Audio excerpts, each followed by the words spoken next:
that one up. I'm just going to be quiet now and let Margaret finish what she was saying. What were you saying there, Margaret? I'm busy opening up my infused cannabis beverage. Ooh. Beautiful. Yes. We're not on that What stage flavor? yet, though. No, don't ask yet. We got Okay, to sorry, get sorry. because it's smoking. We can't throw it all out of order. The audience would be confused. You know what I'm saying? Way to go, Oh, Margaret. come on. Our audience is pretty fucking smart. Yeah, they kind of have to be at this point. Geniuses. Yeah, geniuses. You know what I mean? Exactly. Yeah. Anyway, let's do the proper We love intro. I have pressed record. Everybody, thanks for reminding me. Jesus. Yes, everybody, and welcome to High on Homegrown, the cannabis podcast from Percy'sGrowroom.com. I am Mackie from the UK, and joining us this week, we have Margaret. Hello, everyone. It is Margaret coming at you from Central Ontario, and we are in the midst of a heat wave, which is pretty nice, actually. Yes, indeed. For Sunday, anyway. I don't know about tomorrow. We'll see. It's going to be even hotter. Ooh, yeah, it's been lovely here in the UK. Well, lovely for some, as we discussed before the show there. Some people it doesn't work well. This heat doesn't work well for some people. Yeah. But we also have John. What are you saying, John? I'm back. I'm here today. It's wonderful, but it is hot here too. Damn yum. I do like it. Like if I was out riding my bike, it'd be probably pretty perfect right now. Mm-hmm. But being outside, just sitting there in the sun, ooh-wee. Yeah, Can't even breathe that's sometimes. hot. Mm-hmm. Yeah, the heat doesn't work well for my Tensei's cornerstone. That's the thing as well. With all this heat, you have to really be able to keep your grow room cool. We do have episodes on that, on how to help with the temperatures anyway, but we should cover it next week, actually. Considering that summer is coming up, we should do the series 2 part of that. Coming up, summer's here. Summer is here. Yeah, what are we talking about? Oh, man, is this it? I want more than this. Just saying.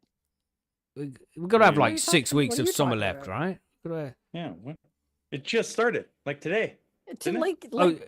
Yesterday. Wasn't yesterday summer solstice or Oh, Friday right, or okay, something? okay. I just always consider summer to be the weather. Know. You know, not a certain time of year. Well, no, there's actually an official That's start and end date. It was the solstice like 2 days ago or something, was it?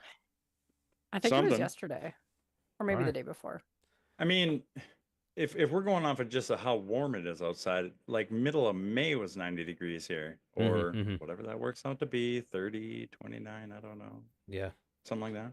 Yeah. Yeah, let us know in the chat, everybody, what your temperature's looking like. Are you enjoying it, or are you hating it?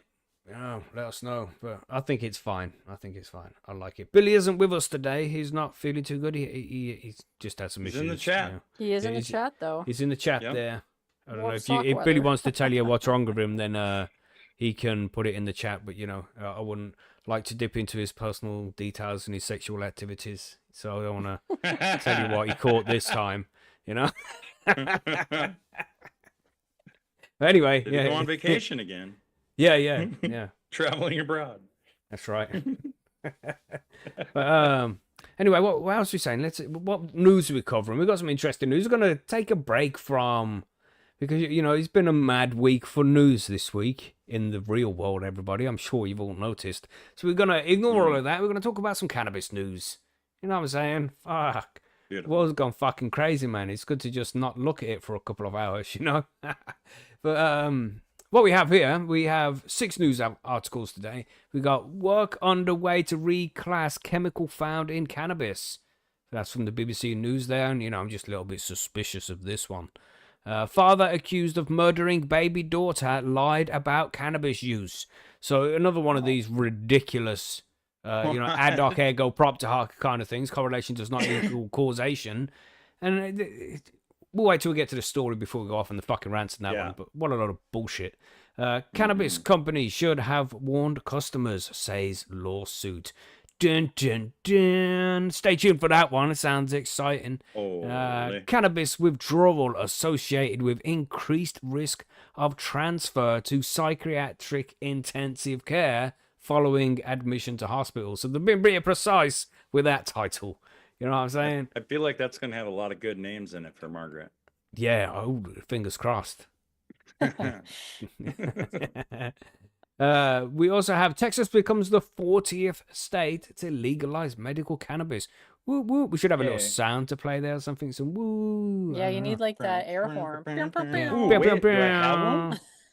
Hold on, hold We on. might have one of those Oh, in John's got Zoom. I something. might have one of those. He's got an Let me actual just- air horn. You think he's gonna blast it over his mic now? Oh, I don't know if I'll even hear it. I mean, I don't want to really play it because I don't want it to be super loud in your earballs. You know what I mean? Yeah, don't do it, man. You're gonna blast all our ears off. No, I don't have a real horn. It's on Oh, it's on my mic, like on my board. Oh right. Oh, you Right. got a soundboard. Okay. Yeah, I got like a soundboard. Professional. So it's on there, Professional. but I don't get to hear it through my headphones unless I'm hooked up a different way, right?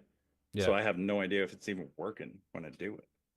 Yeah. Well, anyway, we're not going to be playing no air horn, everybody. Sorry, Okay. everybody. And Sorry, and the last one there, or it might not be the last one. I don't know when we'll cover it. We'll make our way through these. We've got Congress can reschedule cannabis more quickly than the DEA. A report says. That's for marijuana mona. Yeah, so some stuff to get into.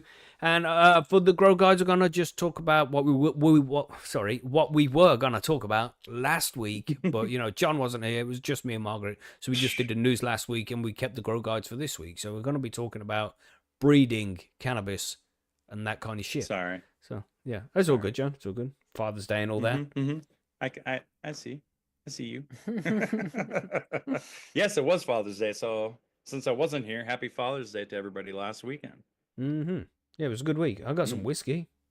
That's Ooh. delicious Yes. whiskey. Yes, I'm you up. did. Nice. Yeah, I'm about halfway through that bottle, so I don't know whether I got a that's bad case or of not. Dr. Pepper. Oh wow, nice. Yeah, Nice. that's right. They splurged on me. Oh, you know what I did get though, bro? So okay, so last weekend also we did that that Summerfest event, right? Mhm. So my daughter and the grandkids and stuff stopped by on Sunday to come check it out. Or I mean on Saturday. So they were just hanging out, waited till everything got done, helped, load up everything. And they're like, hold on, I gotta go get the car. Come back with the car. She brings her soon to be husband brings out a whole like a 22-inch the Blackstone grill, bro. Oh, Ooh. nice. That sat down, and then like a bag for it, and then like all the stuff for it. And she goes, here you go. I won this the other day, but you can have it. And I was like, yes. Wow, that's a nice. That's why I gift. had kids. Right. For the good gifts you get like 20 odd years Yes. later. Yeah, right. It's So the I'm long like, game. yes. Now I just gotta figure out when to use it. Right. Well, I'll come round to fire it up. Let's go. Okay, let's do it. You I know mean, what it's I'm a saying? heat About it. wave. What better time to? Oh I yeah, mean, of course. why Start with the not? grill. Doesn't Stand even over a matter. fire. You know what I mean? When the fire's on anyway, it's fucking boiling anyway. What's an Yeah. extra degree so we can have some steak cooked over Right. Yeah. charcoal? You know what I'm saying? Grilling and a heat wave. No, is this is a great. flat top, buddy. Like a flat Oh. top. Nice. So like you could do like veggies and stuff on there. You can get all crazy. Wow. You can do like omelets, pancakes, and all kinds of stuff, Wow. bro. I mean, you could do burgers and stuff on it, but it's not grilling. You know what I mean? Right. That's pretty sweet though. Yeah, it is pretty bad. Yeah. Right. Yeah. Nice. So what? As we were talking about food and stuff, there you had your beverage, that nice beverage you had there, Margaret. Oh, What are you yes. saying? Yeah. Yeah. I picked up a bunch of beverages the other day at the store. So I have a teapot mango green tea because it's hot out. Mm-hmm. Mango's good. I like mango. When it's Mhm. in a drink, I don't like mango.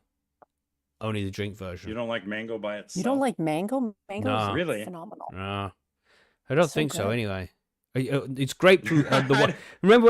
Remember when we tried grapefruit on the show? Remember that? Yeah. Tragic. So it's Fucking like that. hell. Is that what you're saying? Yeah, I like watermelon. I just rather have a watermelon than a mango. I mean, the big Okay. pit in the middle is a pain in the butt, but Mhm. once you get it cut up, oh, so good. Yeah, it's pretty Okay. tasty. Yeah. Yeah, Very man. tasty. What have you got this week, John? You got something nice? I'm working on the last of my Gorilla Glue I got here. I really like it. It's tasty. Oh I think I yeah, was it's a smoking shame this when it last runs time, out. too. Yeah. Yeah, I'm getting down there. But that was the plant that broke in half. That's what's upstairs growing. So there will be new stuff soon. All right, cool, nice then. Yeah. Yeah. Sweet. Well, with that, I think it's time for us to just get What stuck are you in on What are this you news, huh? smoking on? Oh, What do I you don't know. what do I don't know Yeah. what it is. This is the same old shit. The stuff I always Okay. get. Whatever that is in the jar over there, which I grew like nearly a year ago or something. Fuck. Oh my It's god. not. It's got to be 8 months at least. I reckon about 8 months old. This weed is now. It's Billy's so got the good. hash, So he good. says. Yeah, nice, Billy. Okay. Nice. Get after it. Smoke that shit.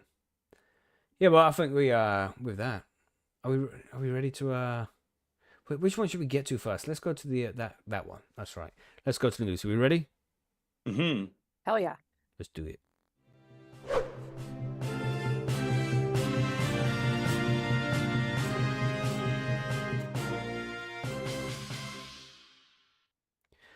So, cannabis is quite often used as a scapegoat for these people who do crazy things, and then the media jumps out and is like, oh, look, let's quickly relate cannabis to this madness that went on over here so we can demonize it even more than what we already have.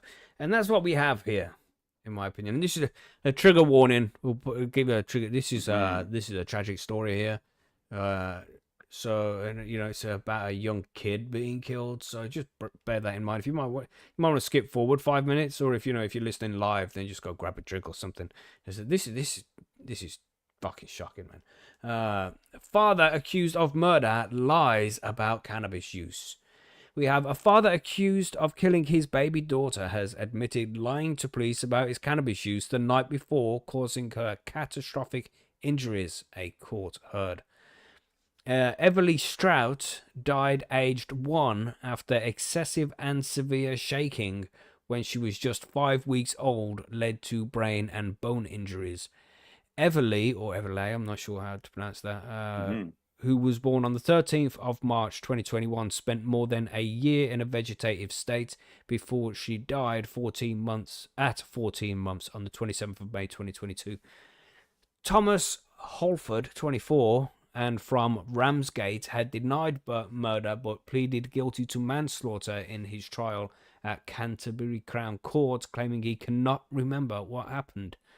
Giving evidence on Thursday, he said he had at least 5 joints before being left in charge of Everly on the 20th of April 2021. On that day, he was smoking more than usual because the date 420, which he agreed was a big day for cannabis smokers, the court heard.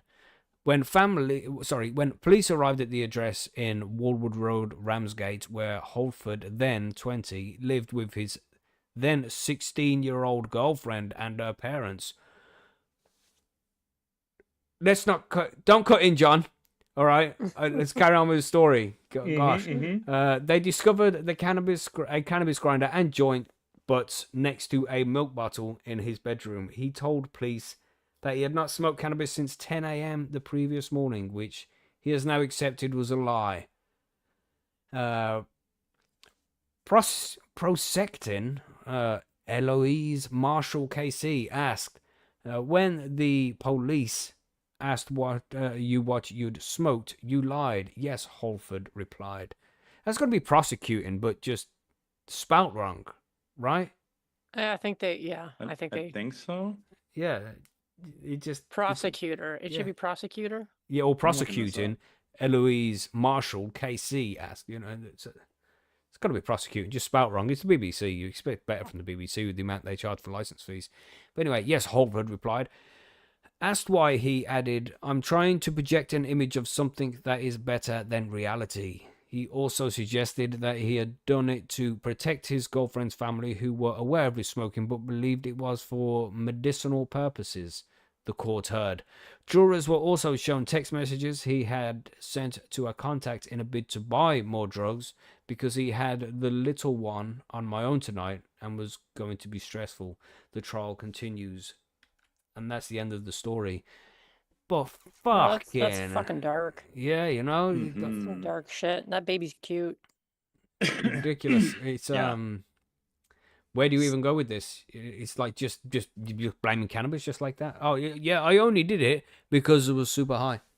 Or the cannabis. I smoked more cannabis that day because it was 420. It's 420's fault. Sorry, Margaret. I think blaming cannabis is the wrong approach. I think this guy's got a lot of fucking problems he should probably be dealing with. If you're shaking babies so hard that you give them fucking bone and brain injuries, for Christ's sake. Yep. And So, more shit about Hmm. just sorry, John, just before we carry on, it's like, mhm.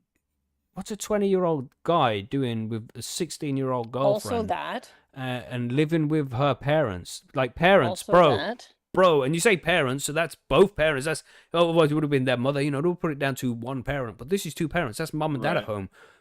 Guy, dad, I'm speaking to you specifically. What the fuck's going on?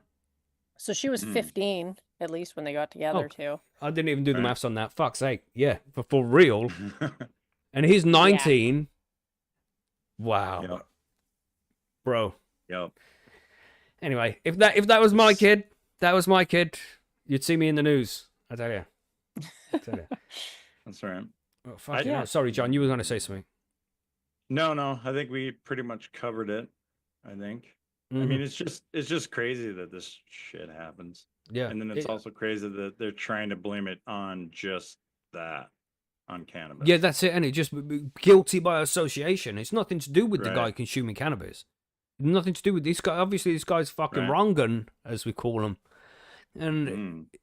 I mean, I've smoked weed like 20 fucking years. I smoked weed non-stop Yeah. every day, and I've had numerous children in that time, and never ever felt the need to pick them up and shake them at all. Right. You know, and I'm sure everybody Right. listening to this show, same thing, man. You've all smoked. You've all got kids. And you never felt the need to do anything like that. No. But this one guy comes out of nowhere. It's like, oh yeah, because I smoked too much weed. And they're on it. It's They're on like it I'm just gonna like smoke that. a bunch of weed because it can be stressful looking after my own kid.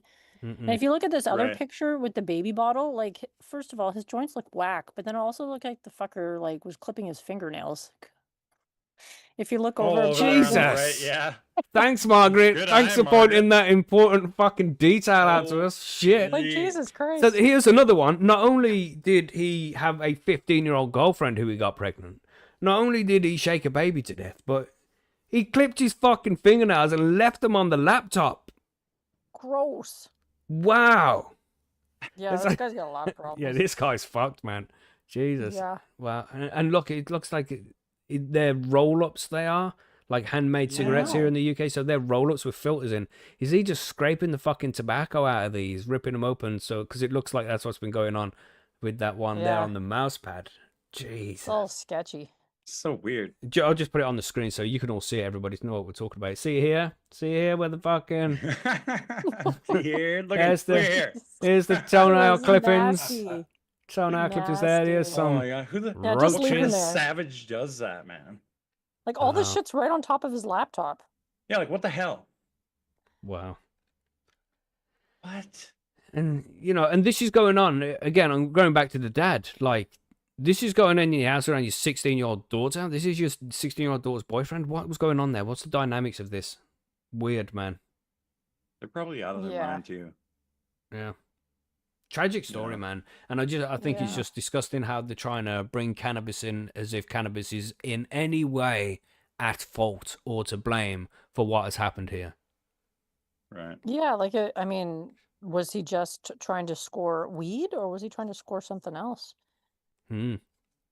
We don't really know. Yeah, it's just a correlation Mhm. map. It's like you could also be like, this crazy guy was using Facebook before he decided to shake his daughter to death. Facebook is to It's blame. Facebook's fault. Right. You know what I He mean? ate a Yeah. hot dog, so now all of a Yeah. sudden he's shaking babies. Yeah, I don't know. fucked. Yeah. Hmm. You just can't be That's throwing mean around to fucking see. accusations like that, you know? It's just tragic shit, man.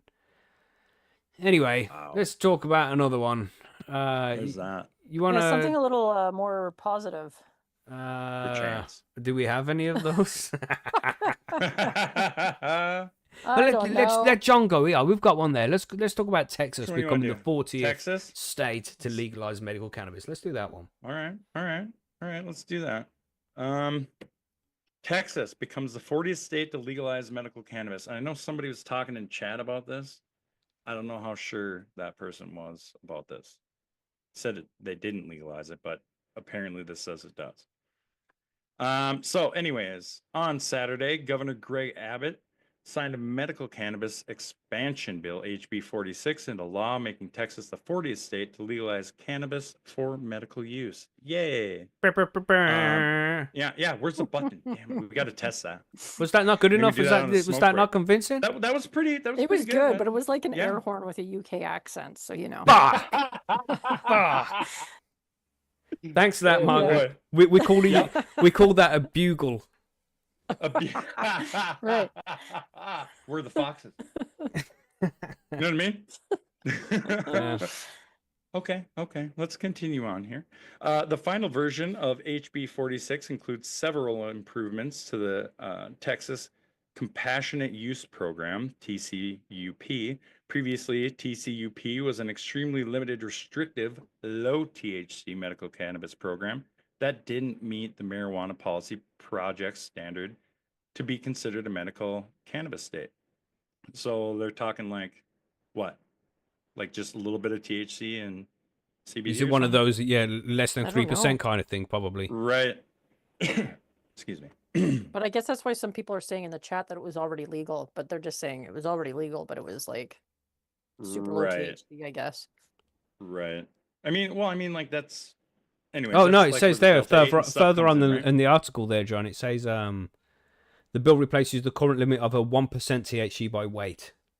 Okay. Well, we'll get to that. Let's continue on. Far too long, the existing Texas Compassionate Use Program, TCUP, has been severely limited, leaving countless Texans without the relief they desperately need. Texans have spoken and their voices have been heard. HB 46 will expand access to medical cannabis, a relatively safe and effective treatment option that has long been sought by patients suffering from pain and several other serious medical conditions, said Kevin Caldwell, Southeast Legislative Manager at the Marijuana Policy Project. The improvements to TCUP include adding chronic pain, Crohn's disease, and traumatic brain injury as qualifying conditions, and adding methods of delivery to include lotions, patches, suppositories, pulmonary and inhalation with approved nebulizers, inhalers, and vaporizers when directed by a doctor. Further, the bill replaces the current limit of 1% THC by weight with up to 10 milligrams per dose and a package not to exceed 1 gram of THC. The bill also requires the Department of Public Safety to issue 12 more licenses for dispensing organizations for a total of 15. Total of 15. Total of 15 across the whole lot of Texas? I mean, maybe? No, surely not. I mean, a lot of Texas is empty, bro. It's huge. True. You know what I mean? Yeah. I mean, that's what I would have to think, right? Dispensing organizations must become operational within 24 months after the license is issued. A full summary of HB 46 is available. With the addition of Texas's 40 states and Washington, D.C. now have workable medical cannabis laws. Damn. Nice. Polling consistently shows that the vast majority of Americans support allowing seriously ill patients to use cannabis for medical purposes with their doctor's approval. Following footsteps of 39 other states, Texas has embraced a common sense policy that will ensure that Texans facing serious medical conditions have access to the medicine, and it's already successfully improving lives nationwide. This new law is a direct result of overwhelming public support, acknowledging medical cannabis as a valuable, scientifically supported option for managing chronic pain and debilitating illness, said Lauren Daly, interim executive director at the Marijuana Policy Project. And that's it. That's right there. That all sounds good to me. Right? He says that we've got Sir Johnson just popped something in the chat there. He said, I'm crippled and used THC hemp products to get off all the opioids. With the new law, I will have to get back on them. Shit. What do you okay, wait, what? Yeah, I don't know. He's Yeah, I'm not sure I understand either. Yeah, but so that's okay. So that's what I was kind of saying earlier is that so the THC hemp products, that's the THC they're getting from hemp, which is like that really low amount. But this sounds like this is going to be like full on medical cannabis. Yeah, that's what I thought. So like other it- states that have that already, where you can get flour and oils and lotions and all that, instead of just from hemp, this would be the other way around. Well, I think because also in Texas they've been talking about those different cannabinoids that because they've got the farm bill which they're trying to fix up and take away that because they didn't put specifically THCA in the law. Yeah, they're trying to Right. get rid of that loophole. Yeah, they're trying to get rid of that. So they're trying to get rid of that law and bring this one in probably. So maybe the changeover is going to be an issue. Fuck knows. But it's still good news. It's for the whole lot of the USA. 40 states out of 50. That's 80% of the USA now legalized for medical cannabis use. You know. I don't understand what these guys are talking about. They took it away. What did they take away? Yeah, I don't know.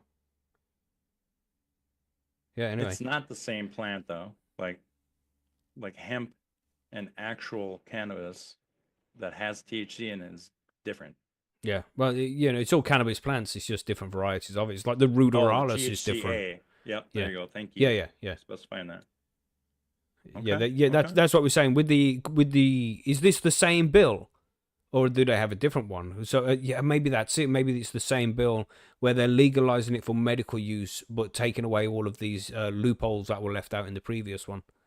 Right. I think that's what they're doing. I mean, the farm bill is what put the loophole in the first place. Mm-hmm. You know what I mean? So, yeah. Interesting. It goes deep. This one does. Hmm. But still progress there. There's still progress. Same about the different bills. Yeah. Damn.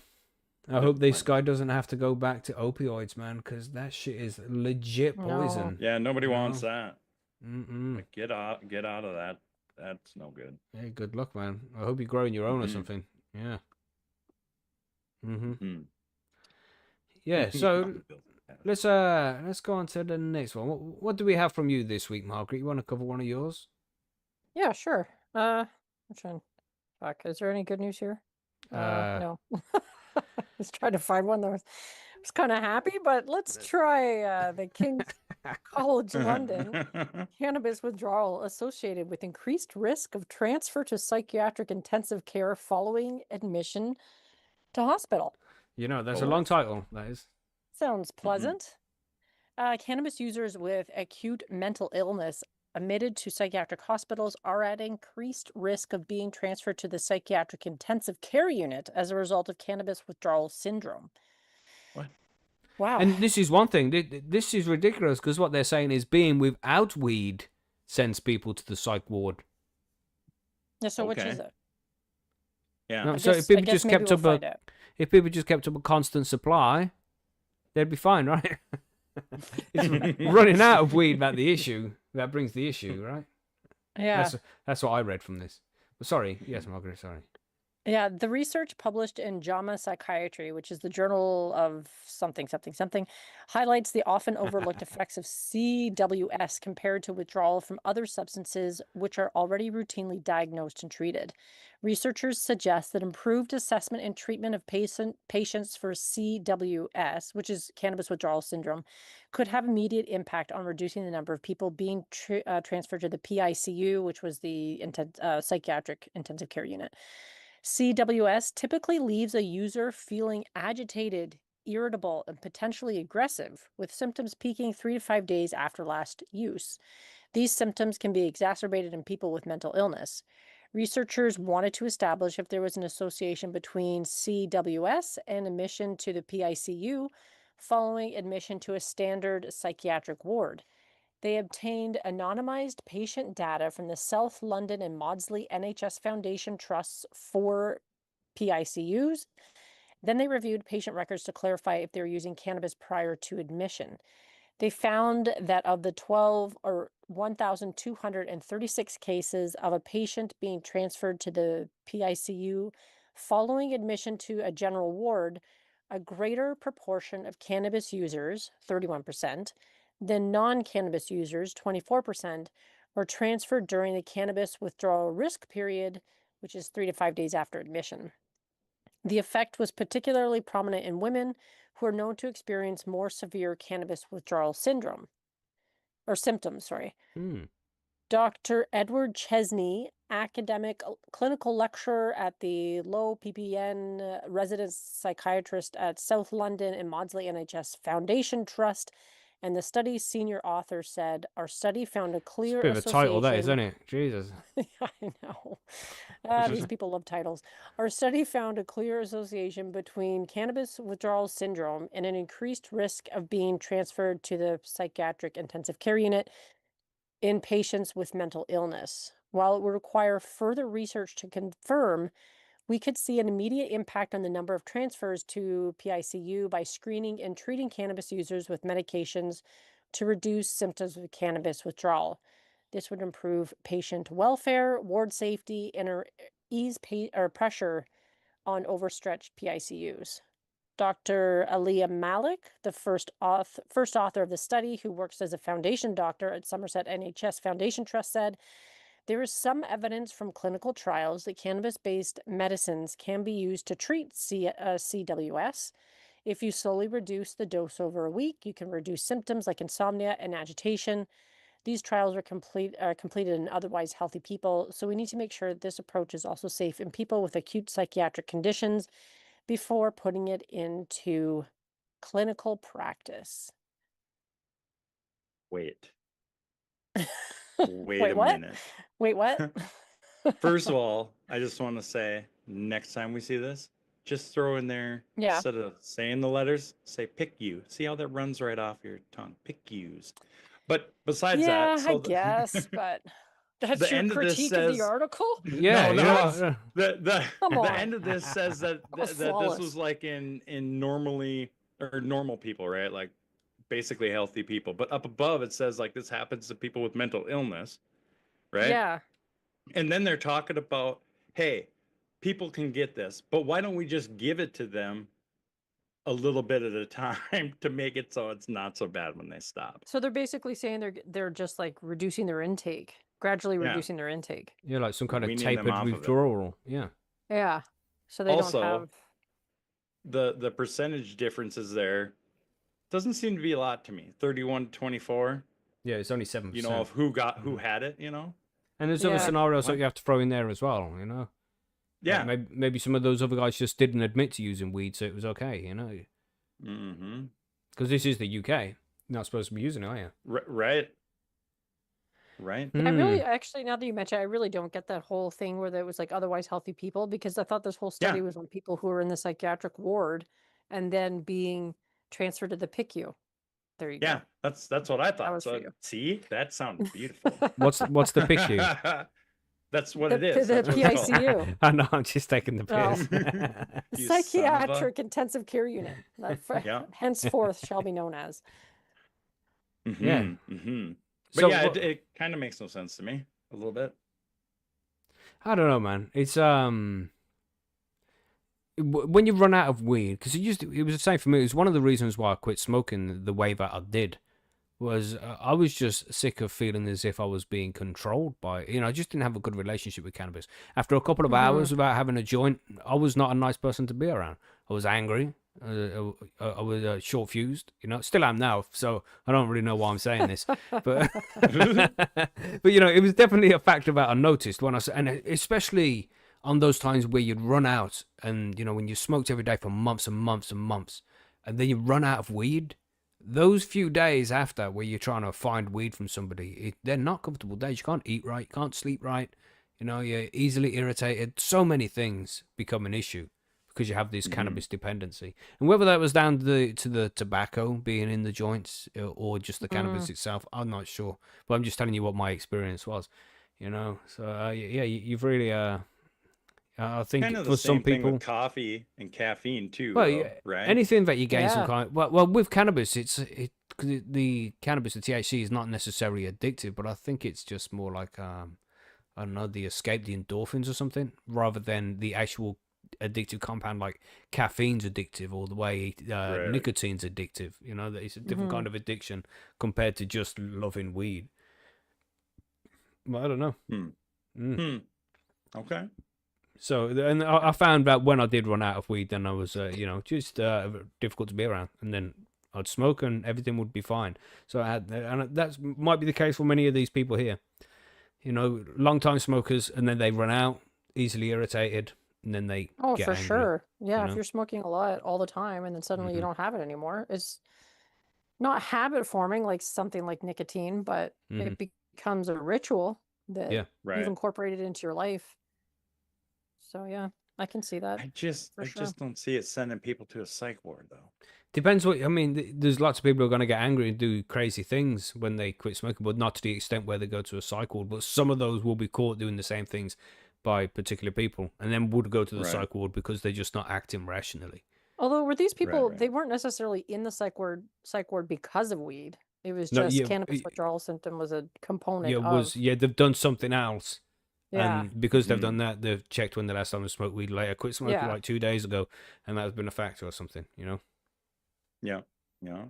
Yeah. Mm-hmm. Beautiful. Okay. Okay. Yeah. So yeah, interesting story. Interesting story. Be careful out there, everybody. Don't stop smoking. Yeah, you might end up in a psych ward You know what I apparently. mean?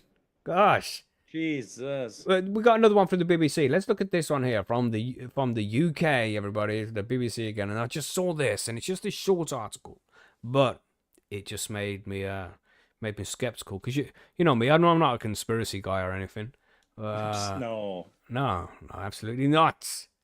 Work underway to reclass chemical found in cannabis. All right. Because I'll stop there when it said reclass, because I was reclassify. Where's the if I? Oh no, it's just saying reclass. Okay. You know. So anyway, I'll read it again. Work underway to reclass chemical found in cannabis. And I was thinking, what the fuck, man? They just want to reclass it as something else so they can patent it to make money off it when they turn it into a pharmaceutical medication. That's what I think. But, you know, jumping the gun. A proposed law change could see a chemical found in cannabis products reclassed as a Class B substance. It's already a Class B. Anyway, Deputy Tim Bernay, I think that's how you'd say that, Minister for Health and Care, said the Misuse of Drugs Advisory Council had advised cannabinol and cannabinol, huh? Derivatives. Oh, the word after. Thank you, John. You're welcome. I thought Yes. the same thing. Cannabinol and cannabinol derivatives be rescheduled from Class A to Class B within the misuse of drugs in Jersey, law in 1978. He was answering a question by Deputy Inna Gardner. Fuck off. Fuck. That is not it. That cannot be their name. That cannot be their name. No. I'm not having it. No, it's not real. Release your inner gardener, everybody. That can't be real. We're talking about weed with somebody called Inner Gardener. No one's going to point out the pun. My. Fuck. That's ridiculous. Holy. Sorry, everybody. Sorry, let me get back. Let me get back to the article here. He was answering a written question by Deputy Inner Gardener, who was following up on a 2024 call for the decriminalization of cannabis use. Binet said moves to make reclassification possible were issued on May 12th. Cannabinol can be found in products like cannabis oil, which is used by some people who say it manages pain and improves sleep. Law drafting is underway and is currently envisaged that the draft amendment order will be finished later this summer, Binet added. Conversations with stakeholders, of course, regarding the operational actions required by the reclassification are also underway as well and progressing well, apparently. So yeah, I thought I'd bring that one in because, you know, it's like they're just trying to make money, aren't they? It's just more shit trying to make money. Like, they want to reclassify it so they can get their products out there to people. I like how they don't just specify what it is they're trying to reclassify, besides saying cannabinol and cannabinol derivatives. So what are they? Yeah, and are they even Class A's? I wouldn't. That's strange. I would have thought they were just Class B's because it's cannabis, but cannabinol what is derivatives classified as in the UK? A Class B drug, which is like a Class Schedule B. 2. Yeah, it's just Class B. So cannabinol is currently Class A? Well, I think they might be talking about like the derivatives or something. Well, no, because it says they're cannabinol and cannabinol derivatives. So CBD is a Class A drug? That doesn't make any sense. Is it CBD though? I thought CBD was cannabidiol. That's right. Yeah, my bad. What's I cannabinol? had to think about that for a second. I don't know. There's so many. Yeah, Feel like there's a lot. I feel Yeah, like you should ask AI this business, Mackie. Yeah, but my phone's all the way over there on silent, charging. You're Know what I'm saying? sitting at a computer. Yeah, but the computer's doing stuff. It's streaming. Gosh, I can't ask it Oh to my do too God. much. Wow. Sorry, bro. Sorry, You know? bro. I mean, it's not like the got my two of phone us aren't now. also on You know? computers. Right. Yeah, you know. Thank you, Margaret. There you go, John. Just saying. Fuck. Just saying. What it is? Oh my God. Cannabinol. There we go. Let's see what it says. ChatGPT's like, fuck you. You're supposed to be streaming. CBN. Get off the Rev phone. P says CBN. CBN, yeah, is one of many chemical Oh. compounds called cannabinoids found in the cannabis plant. It's less well known than THC and CBD, but it's gaining interest for its unique properties. Okay, so Oh, so yeah, it's CBN. Okay. yeah, mildly psychoactive. It says CBN is very mildly psychoactive, much less so than THC. You'd need a large amount to feel any noticeable high, formed by degradation of THC. Oh, So you're telling me that CBN, which, like you just said, is not as potent in that way, is a class A, but in general, cannabis is a class B? Yeah, that doesn't In the make any UK? sense. Like none at all, bro. So then what is THC defined as then? The Is devil's that a lettuce. class A? No, it's saying here, cannabinol, CBN, is not a Class A drug in the UK. Here's the legal status breakdown. CBN itself is not classified as a controlled substance under the Misuse of Drug Act in 1971, meaning it's not Class A, B, or C. However, the CBN derivatives are controlled under UK law, especially those that are structurally related to THC or are intended for human consumption in a similar way to THC products. Pure CBN, not mixed with THC, is legal in the UK, but products containing both CBN and THC could be illegal unless they meet strict low THC content limits like CBD oils at 0.2% THC max for derived products. I'm more confused now, to be honest with you. Yeah, that's what AI does Right? sometimes. Yeah. No, but not well, I mean, like AI, that makes sense. Like it's telling us what it is over there, but like the article makes me more confused about it, is what I'm getting at. Yeah, I would agree. Yeah. Come on, Deputy Tom. Yeah. Yes. Bitch. Release your inner gardener. Tell us what's going on. Yeah. Okay, now. We don't get what you're doing here. Just Inner descheduled gardener. already. Why is it scheduled at all? Yeah. Yeah. Ridiculous. Yeah. Doesn't make any sense. Yeah, it's crazy. It just don't make any sense. That's right. If the glove don't fit, you must have quit. Anyway. I haven't heard that Oh one my before. God. Oh boy. Yeah, it's original. Mm. But yeah, I don't know, man. The UK's a fucked up place, you know, and if they got more ways to make the shareholders happy, then they'll release this shit to just them and let them sell it. You have to have these specific licenses in order to sell it. But yeah, I didn't know CBN was not illegal here in the UK. That's not classified. That's interesting. Yeah, that is Right. interesting. So if I let my weed go for a little bit longer so the THC all degrades down into CBN, I'm doing nothing wrong, right? Nope. I mean, Yeah. you're good. I mean, I'm growing a cannabis plant, but I'm growing it Doesn't to matter. grow CBN. The CBN is Right. legal. Maybe Just put maybe CBN that's on all what they're jars. trying to do, Hmm. right? Like Yeah. reclass part of the for the growing part of it. Mm-hmm. Maybe that's what's going to happen. Billy the Kid in the chat says, trying to gradually take our plant and patent it. And that's my suspicion as well.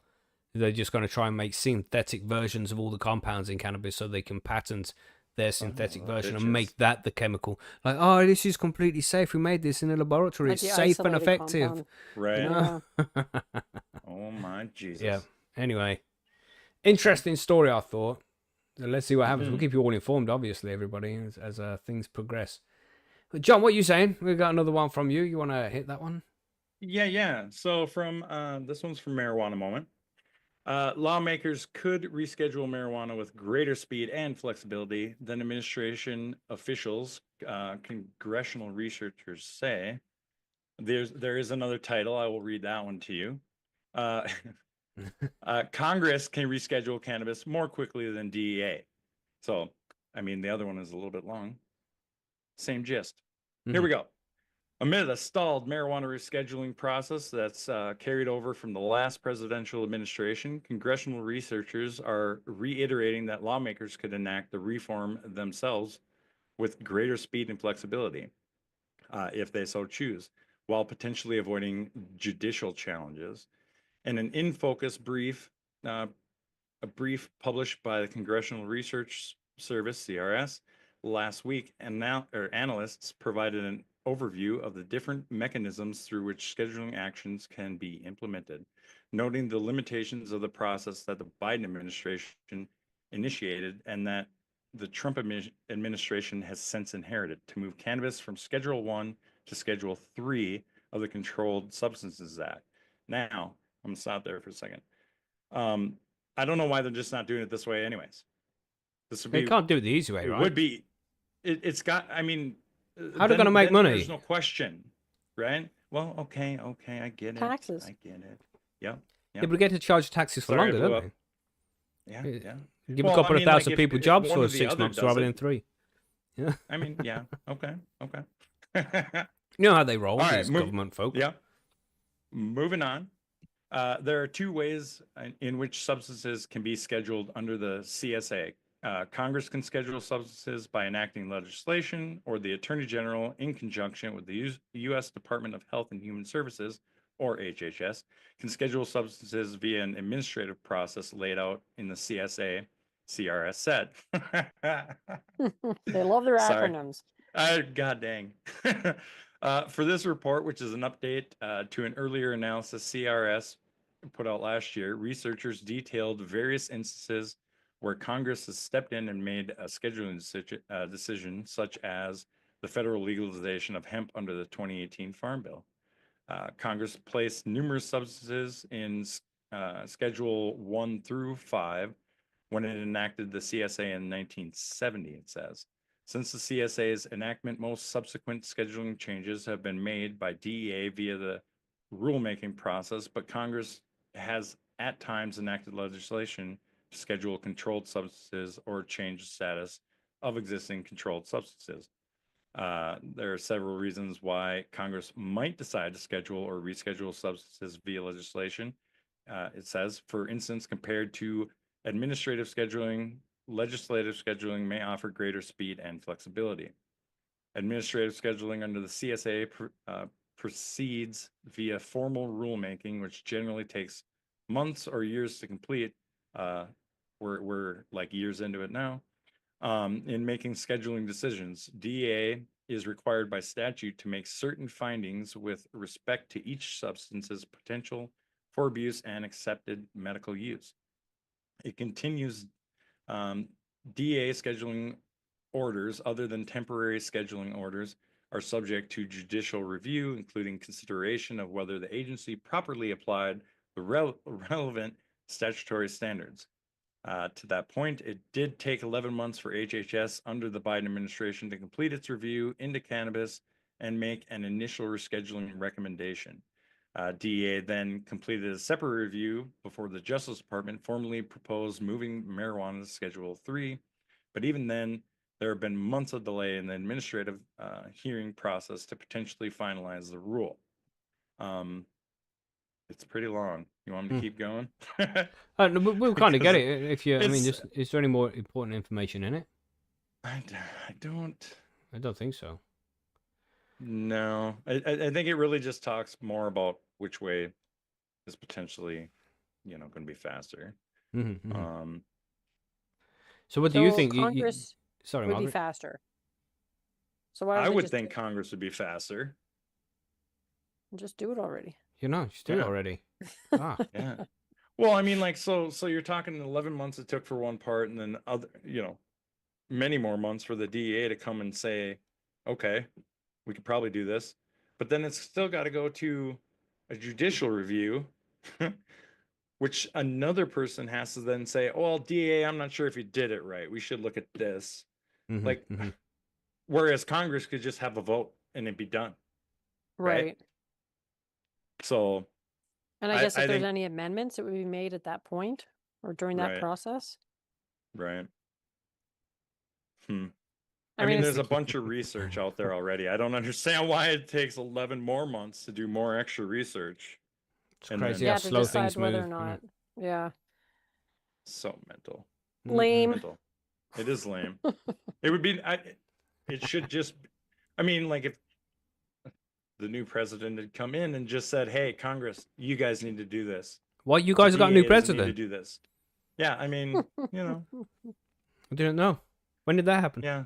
Last year. Oh, November right, 5th, I right. think. Yeah, Wow. it was sometime around there. Oh, so still a new guy. Yeah, Yeah. yeah, Interesting. yeah. But I think that's the way they should do it. Myself, is Congress should do it. I don't know why we're giving it to some other agency. Mm-hmm. Like, just get it done with. They did the farm bill. Get they it can done, do this man. too. And that's it. And now 80% of the United States are legal for medical use. You've got to do something. Come on. Right. It's Like- getting ridiculous, isn't it? Yeah. Well, now Yeah. with Texas changing their laws, that's what did they say in that article? 40 states have some kind of That's medical. 40 Mhm. states for Mhm. medical. Yeah. Yeah. And how many recreational? 23 states, 24, something like that. isn't it? 24, 20. Yeah. Yeah, It's, 24. it's I think. right close to 50% now. So Yeah. somebody's got to give mean, eventually. I think the people have spoken, and the states have spoken themselves. So, like, why aren't we just doing it? Mm-hmm. Good on it, Mental. man. Anyway, Mhm. so we have one more. Let's take a look at this one. This one's the cheeky bastards. Bring it. But yes, Margaret, Cheeky bastard. What was that whispering? these Oh. cheeky bastards, man. These oh, you didn't warn us. Oh God. Yeah, Oh, yeah. We'll see as the story progresses here, everybody. What Yeah. I'm talking about. Mhm. So this one is cannabis company should have warned consumers, says lawsuit. An Ontario court has certified a class action lawsuit that accuses a Canadian cannabis company, Aurora Cannabis, of failing to warn consumers about the risk of developing cannabinoid hyperemesis syndrome. The action was commenced by VT, a Canadian Forces veteran who was prescribed cannabis to treat medical conditions. A news release from Sotos Class Actions said. Sotos is a law firm based in Toronto and Vancouver that, as its name suggests, specializes in class action lawsuits. Go We figure. take on complex and challenging class actions across all industries and prosecute them to conclusion, the law firm says on its website. In this case, VT purchased medicinal cannabis from the defendants and used it as prescribed until they suffered 2 extreme bouts of nausea, vomiting, and abdominal pain that were so severe VT had to be hospitalized. Wow. On the second ER visit, VT was diagnosed as suffering from cannabis hyperemesis syndrome. The only certain cure for CHS is to stop consuming cannabis, which VT did and is now symptom-free. None of the cannabis products that VT consumed contained any warnings about CHS, nor are there any warnings in the product monograph or on Aurora's website, said the No Sotos way. release said. The claim alleges that the defendants knew or should have known that the risk of CHS arising from the regular use of their cannabis products, but negligently failed to provide any warnings to consumers or prescribing physicians about the risk that they could develop CHS. The class action lawsuit is brought on behalf of all persons in Canada who purchase cannabis product from Aurora or Aurora Cannabis Inc. or whatever subsidiaries, which includes MedRelief, on or after February 1st, 2014 to May 14th, 2025, who were diagnosed or differentially diagnosed with CHS. The Ontario Supreme Court of Justice certified the class action suit on May 14th. Soto said in its release, noting no findings of liability have been made against the defendants. In a further explanation on its website, Soto said CHS is a dangerous side effect from regular use of cannabis products, causes recurrent, intense, and persistent nausea, abdominal pain, vomiting, and nausea. Severe CHS can cause dehydration, damage to the tissues of the mouth and throat, organ failure, and in extreme cases, even death. It is Dun, dun, estimated that thousands of Canadians suffer from CHS every year. So, So the last sentence is the Los Angeles-based healthcare provider Cedars-Sinai said on its website, cannabis hyperemesis syndrome is a condition that leads to repeated and severe bouts of nausea, vomiting, and abdominal pains. It occurs in daily, long-term users of marijuana. Symptoms of CHS usually appear after 10 to 12 years of chronic use. when did did it say when this guy started using cannabis? About 10 to 12 years ago. Mm, Oh, it was. No, no, no, it didn't No. say. I'm just it saying. didn't say. But, what were you saying, John? I got a lot to say about this, kind of, honestly, because I've been looking into this. Because my lady, they told her she has this. Oh, really? So, yep. So she went to the hospital because of, like, she got nauseous, started puking, and didn't stop. Like, that's exactly what happened, right? Mm-hmm. So, and they don't really do much for it except for hydrate you basically and give you anti-nausea medicine. And it took a couple days for her to kind of bounce back, but so she quit smoking, and she smoked 30 years, let's say. Right. Mhm. And so she quit smoking all of January because it happened right after Christmas. The last time. This has happened to her twice. And then she started back up in February, slowly smoking again. And she hasn't had another episode, but it's been like between the two times it happened was about 6 months. So she's coming up on it. And now she's kind of back up to smoking daily. And she's going to try to then now like back off for a little bit, take a break again, and then Mhm. go again to try and see if it happens again, right? Mhm. Mm-hmm. Because she like looked into it and talked to a bunch of people, and we've watched videos and stuff, and there's not really a way to diagnose it Mm-hmm. except for possibly they can do like this DNA type of test and they look for like 5 genes, and supposedly if you have 3 of those 5, any of those 5, you're likely that you're going to get it, right? But then again, you're spending money having to go do a DNA test specific to Mhm. this, Mhm. and then maybe that's the answer, right? So, but it sucks, man. It was not good on her Yeah. at all, No, you it know. And sounds pretty brutal because I actually was just talking to somebody last week that had also had to deal with that same condition. really, Yeah. And they said it was brutal because also like you get yeah, this like really intense nausea. I don't know if this was your wife's experience, but it doesn't happen right after you smoke. So a lot of no, the times you end up smoking more because you think that's going to help with the nausea. And unbeknownst right, to you, you're actually exacerbating the problem because the nausea doesn't happen right away after you smoke. It happens like hours later. So that's one of the yeah, reasons why it's also hard to diagnose. But she had to she totally went off weed for a while, and then she does consume now, but she's a lot more mindful, but has to be a lot more mindful about her consumption too. right. And Mm. both the times that happened for her were like in the middle of the night. Oh, Both times. really? Yeah, when she was sleeping, like she woke up. Wow. Yeah. So, question, Wow. does your friend do edibles affect her? She does use edibles, yeah. Okay. I've been trying to figure out, like, this is one of my questions because uh she can't, like, edibles don't affect my girl. They just Mm, like she can eat a bunch of them, it doesn't affect her at all. So I was trying to right. figure out, like, is it a correlation, right? Like, okay, edibles don't affect you No. that way, or if somebody else. Yeah. Yeah, because Interesting. she said she was like consuming a ton of edibles actually, and Mm, smoking and all the things. But yeah. right. I think Okay. some real tests needs to be done on this kind of thing so we can figure out what's actually causing it. If it is the cannabis, or if it is cannabis, then what in the cannabis is causing it and why. Studies need to be done to properly figure this shit out. But what surprises me And about this whole article, they're doing this class action lawsuit. And you're telling me these guys didn't have one of them speed talkers at the end of their adverts? Like, this shit may cause you to grow an extra testicle. It may give you Yeah, erectile except dysfunction. they can't advertise weed I like don't know that, what right? I don't know what they have like in Canada on your guys' packaging. Do you have to have anything like that, or is it just like the big yellow triangle?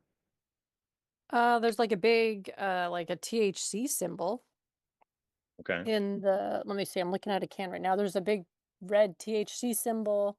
Warning, frequent prolonged use of cannabis containing THC can contribute to mental health problems over time.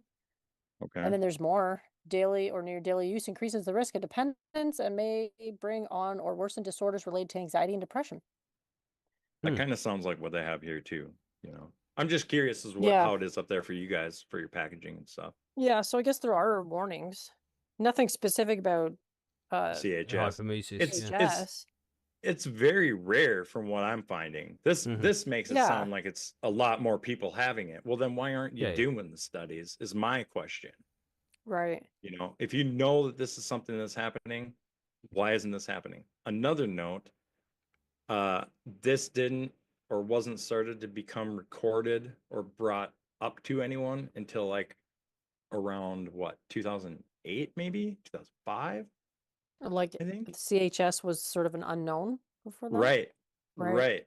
So like about the time where like the boom of recreational started, and cannabis getting stronger in THC and extra, That's you what know, a lot more of people do cannabinoids. think that's where it's coming from. Yeah. Right. Yeah. Because especially when you have places also that legalize, like that's why some lawmakers talk about public health, because you have all these products that are super strong. And if you're consuming them regularly all the time, I guess, Right. is a potential thing to be cautious about. Damn. Yeah. Scary shit. Or maybe this is all just propaganda to make us all scared. But you know, John's missus, personal experience with it. Your friend, personal experience with it.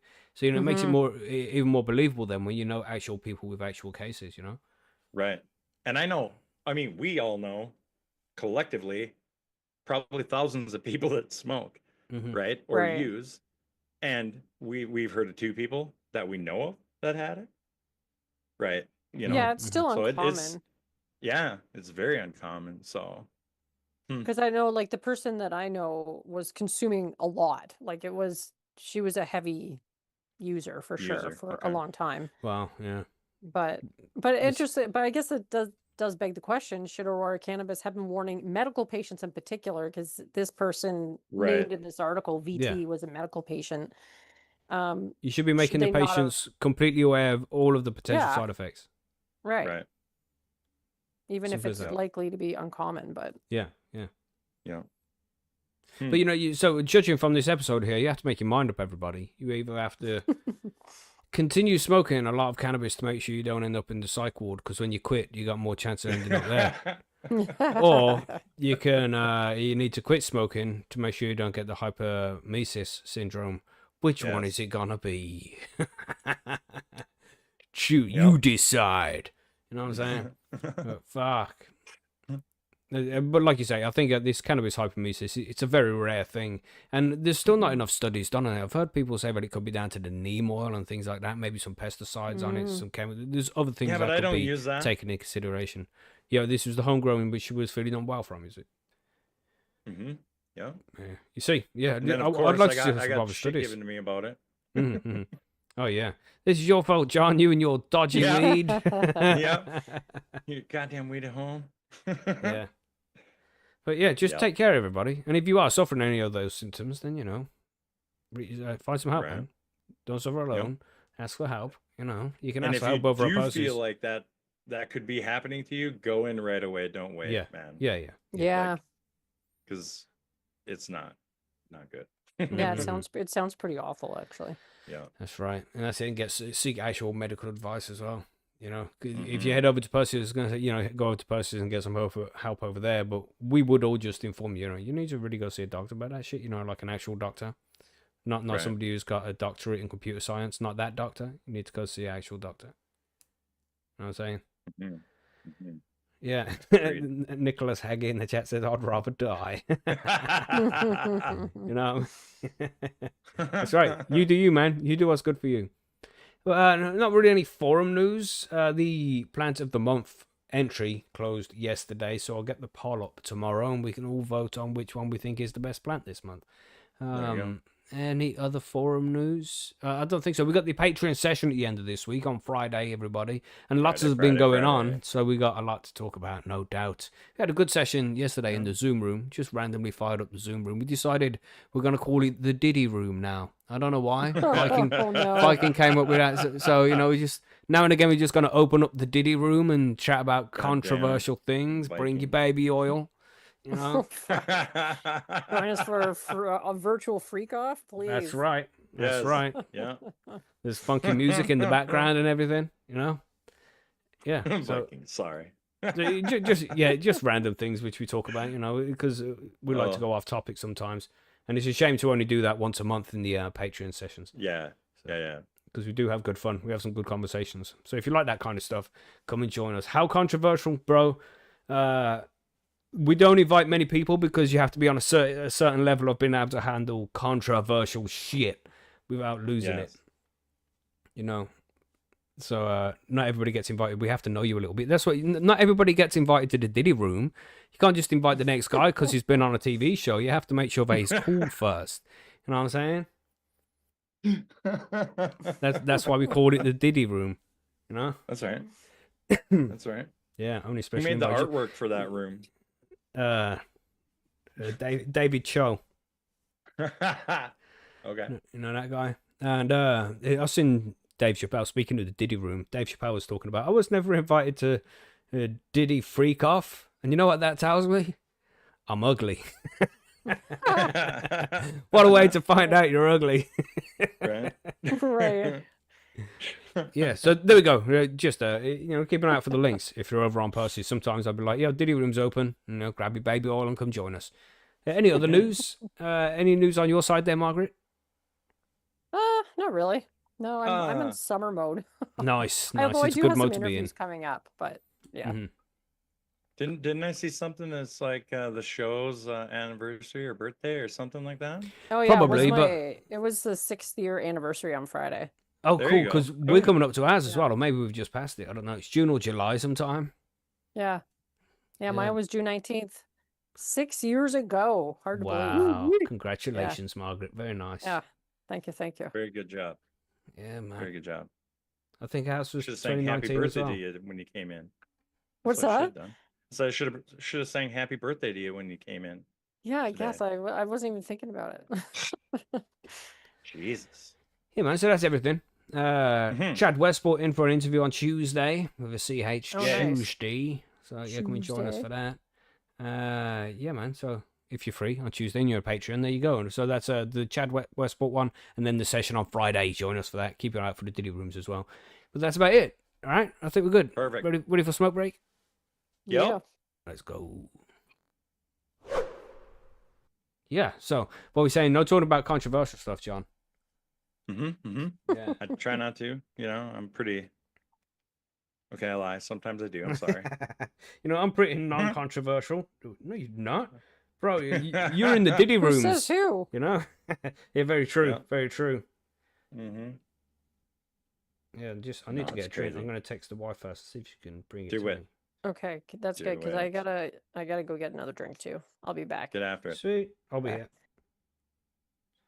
That's it. Put a big kiss on the end of the message. She's more likely to do it then. You know what I'm saying? Whoa. Wait. What? Whoa. A What? big X on the end of the Oh. message for the wife. There you Can, go. can you bring me Okay. drink, please? X. Okay. Okay.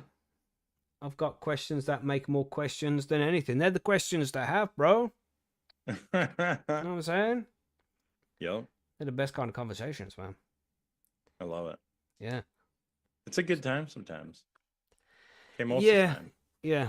And I like to know? take a few mushrooms, and just ask those questions that have no answers. Good times, man. There's Benny Ben in the chat. What's up, Benny Ben? What's up, bro? An Art Man. Who else is there? Free Lots of baby people oil? in No, here today. no free baby oil. Billy the Kid. Have to bring your own. That's right. I know. I was thinking like maybe you need to give out like gift bags Yeah. to the room. You know what I mean?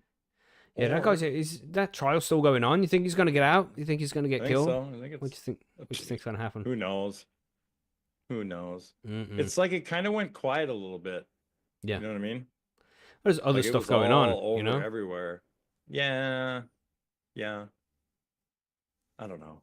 I don't know. I feel like they're jumping around a little bit with it, but like from what, you know, what they're trying to charge them with or whatever is happening. Like I've heard so many things, so many different things. Yeah. And then when I think I know what's going on, something else happens. I'm like, oh my God. Mm-hmm. Like, what? What? What are you saying? What's that? Firefly. Firefly? Fire top, you mean? Oh no, that's Firefly. No, Firefly. I was like, what? What are we talking about? The show? The show, High Marshal. No, she just said High Marshal. That's what I saw. What did Firefly say? Oh, ha ha ha. Never mind. Maybe I'm too high. Hey Mackie, what's your favorite kind of magic mushroom? Well, it's not like I have a favorite kind. Yeah, but my favorite kind is the most potent ones, because then you have to eat less mushrooms to get a good effect, you know? That's a good one. Yeah, so Penis MV6 is the ones I grow myself. I mean, I've done golden teachers before and B positives, but yeah, golden teachers the best. Sorry, Penis Envy is the best, in my opinion, for me anyway. What's up from Billy, farting, satchel from myself. Nice. Not sure what Mackie would bring to the party. Well, yeah, the fart in the bag was going to be my option, but you're taking that. What the fuck, man? You bring a dark beer. That's what you could bring. Mm-mm. One of your beers, buddy. Albino Penis Envy. Nice. Good choice. They look weird. Nice. Yeah, Okay, I've never grown the albino ones. I'm going to be right back. I'm going to grab a drink. Sweet. I'll be here. Momento, por favor. B plus wasn't good. Those and Golden Teacher also was too weak. That's what I found. It's not too weak. They still have the effect, but you know, I just hate mushrooms. And when I do partake in such things, then I do lemon tech, because then I don't have to eat any of the mushrooms. Because you know, if you eat too many of those mushrooms, the chitin is it inside the mushroom gives you nausea and a little bit of anxiety. I find when you're high on the shroom, you got kind of sick feeling, a little bit of nausea. Don't like that so much. So when I have the lemon tech, it comes on faster, and I don't get any of the nausea because I don't eat the actual mushroom. So I just getting a gram of Penis Envy mushroom and making lemon tea out of that, fucking works perfect, man. I love that shit. You know, it comes on 15 minutes, you start feeling the effects of that, lasts for a couple of hours, and then wears off. Beautiful. It's a very enjoyable experience. As long as you don't take it too far, you know? Mushroomies. Yes, the lemon tech. Yeah. Have you done some recently? No, I haven't actually. I should. Mm-hmm. I should. It's been a while. It'd be a good place to do it out here. Yeah, when it's nice. Yeah, and this is the thing. When it's summertime, when the weather's nice, it's perfect time to do it, man. When you can really get out and just enjoy nature, you know? Oh, I love the daytime. I love doing it in the day. Okay. And you're back. Yeah, back. So just talk about Fresh mushrooms for a Dr. second. Pepper. I'm just gonna check. Did the missus get that message? If not, I'm gonna have to go on an adventure myself. Everybody, be back in 2 minutes. Oh boy. Boy. Yeah, speak amongst yourselves about something non-controversial. That would be cool. Non-controversial. Something to not non-controversial. Yeah, that's it. Yeah, talk about flags, because that won't get controversial. Let's go. I'll be back in a second. Whoa. Now I feel like it's our duty to talk about something controversial, but I know. Well, what do you got? What do you got? You don't want to ask me, Margaret. There's I don't know if stuff I want to open happening that crazy Pandora's down here, box buddy. either. Oh God, where could you start? I mean, there's so much shit going on in the world right now. I know. It's lunacy, but we're gonna get through it. And if everybody would just smoke a little bit more cannabis, I think it would be even better. There's a lot of people that really should just chill out, smoke some cannabis. It would be much better. Yeah. This guy's at Fish right now? What? You're at a Fish show? Is that what you're saying there, Marshall? Oh. I'm like, I might have came into that a little bit behind, but that would probably be a pretty cool concert. On mushrooms. Like back in the day, I bet.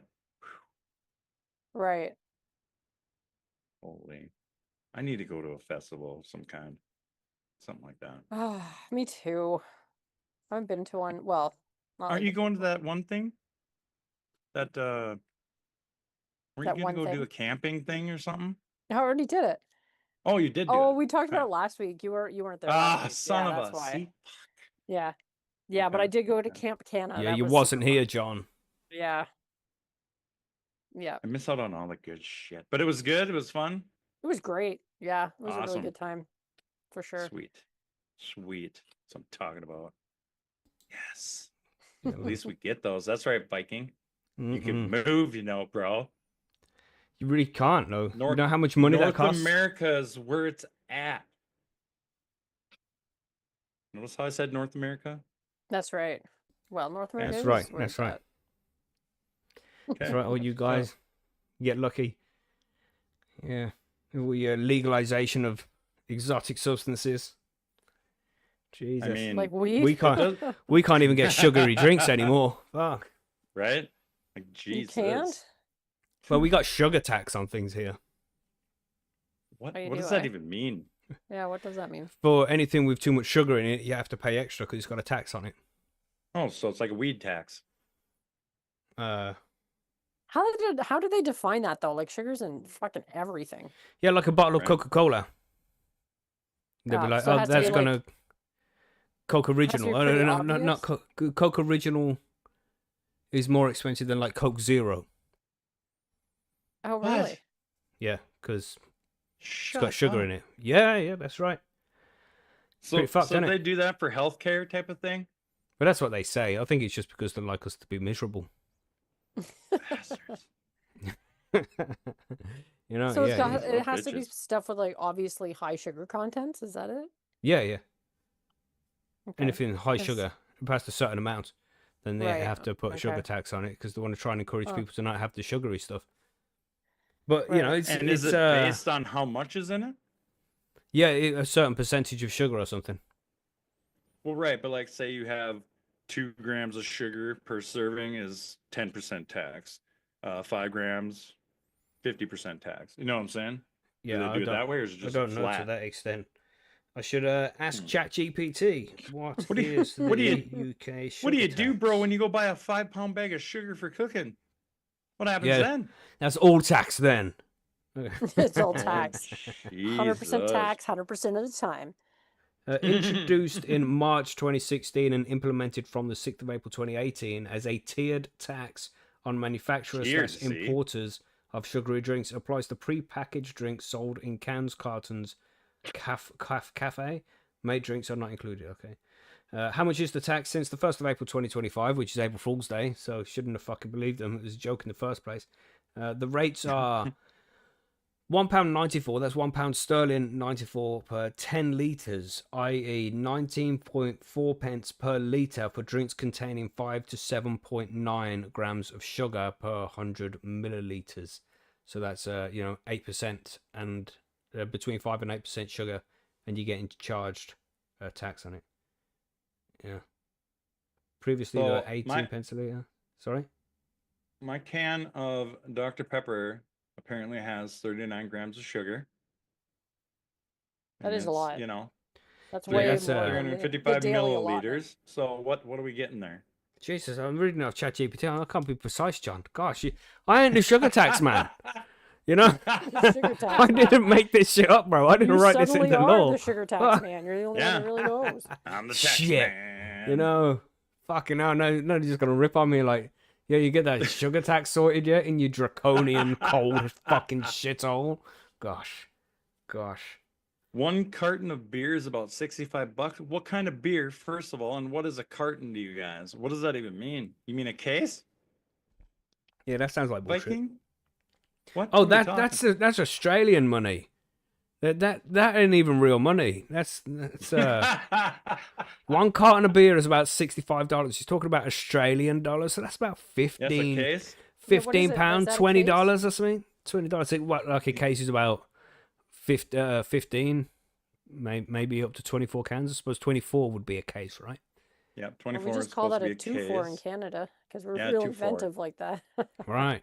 24 beers in a case. Yeah, I mean, that would be about 20 quid here in the UK. Let's see what we got here. You know, because it doesn't Oh. have sugar in it. So there's no tax. So There's no tax So on that would beer. be No sugar tax 42 anyway. bucks. That would be 42 American dollars, bro. For a case of beer? Holy. You think that's Is that a crazy? lot? Ask how much they pay for a pack of 20 cigarettes. Jesus, I don't even want it's you know what it is here in Minnesota? It's depending on what you get, like the Yeah, brand. American Spirits, they're like $13-14 a pack. Fuck. For a 20 pack. Mm-hmm. Wow. 20 or 25s? 20. With only Is it Canada does 25s. Because oh, really? You crazy didn't know that. bastards. Yeah, Yeah, not 'cause a surprised 25 for you pack, if you dodgy buy, like- Canadians. If you buy the Belmonts, they're like 25 a pack. Wow. They're like Huh. $1 a cigarette. Yeah. It's crazy. It's super expensive. It's Yeah. so expensive. Yeah, Viking is Yeah. saying $65 for Windfell 20 pack. Yeah, it's £15 Wow. here, It's Mac. You got expensive. Beer's 5 types expensive of. here too, though. You have to buy beer. Yeah. He's talking about cigarettes. Oh, $65 much? for a pack of 20. No. that Yeah. could Sack be of a beers. carton? No, cheapest pack will cost you $40 for 20. Is what he's saying. $40? Holy $40. shit, bro. But $65 for Wow. Winfield, which must be a upper class type of cigarette. You know, like your Marlboro Lights and shit. Benson Damn. and Hedges. Oh The good shit. my. How does anybody afford to smoke? North America, bro. I mean, I guess that's Fucking- the point. Cookie Grow said $5 per cigarette. What? That's insane. What? That's lunacy, bro. So it's 15. Okay, so like I said, it was like 13, 14 bucks a pack here for like American Spirits. I can drive 10 miles across the border to North Dakota, and then they're like $9. Wow. really? So it depends on the state you're at. Yeah. Well, I know here, like, because one of my daughters smokes, and it's $25 for a pack of the quote unquote good brand. I mean, you're all lighting it on fire, but, or you can go to the reserves and buy them for 26 a carton. So, Yeah, that's how it used to be here too. And Yeah. then they stopped that shit. Like, because you used to be able to drive 30 minutes to go to the casino, and they had their own Yeah, cigarette yeah. shop there. And not anymore though. They kind of Oh, put the kibosh on that. Wow. Oh, it's alive and well here. They're still Yeah. doing that. You used to be able to you can go on to the military bases too and get smokes for cheap. Huh. Crazy, isn't it? Crazy how Mm. It sure is. how expensive they are and how it's still legal. We Doesn't can't that have make you weed. wonder a little bit? I mean, at $5 a pack, maybe they're just like offsetting the healthcare costs that will be associated with Yeah. smoking. That's essentially what it it's- is. That's the excuse here in the Right. UK because we have the socialized healthcare Yeah, system, and you it's know. like not a secret anymore that it's pretty bad for you. Mhm. Allegedly. Allegedly. Yeah, No, I yeah. think that's actually been proven by science. Right? Yeah, For what a does long science know time, though, they anyway? did try to hide it, so they're like, You know what I mean? allegedly, come Right.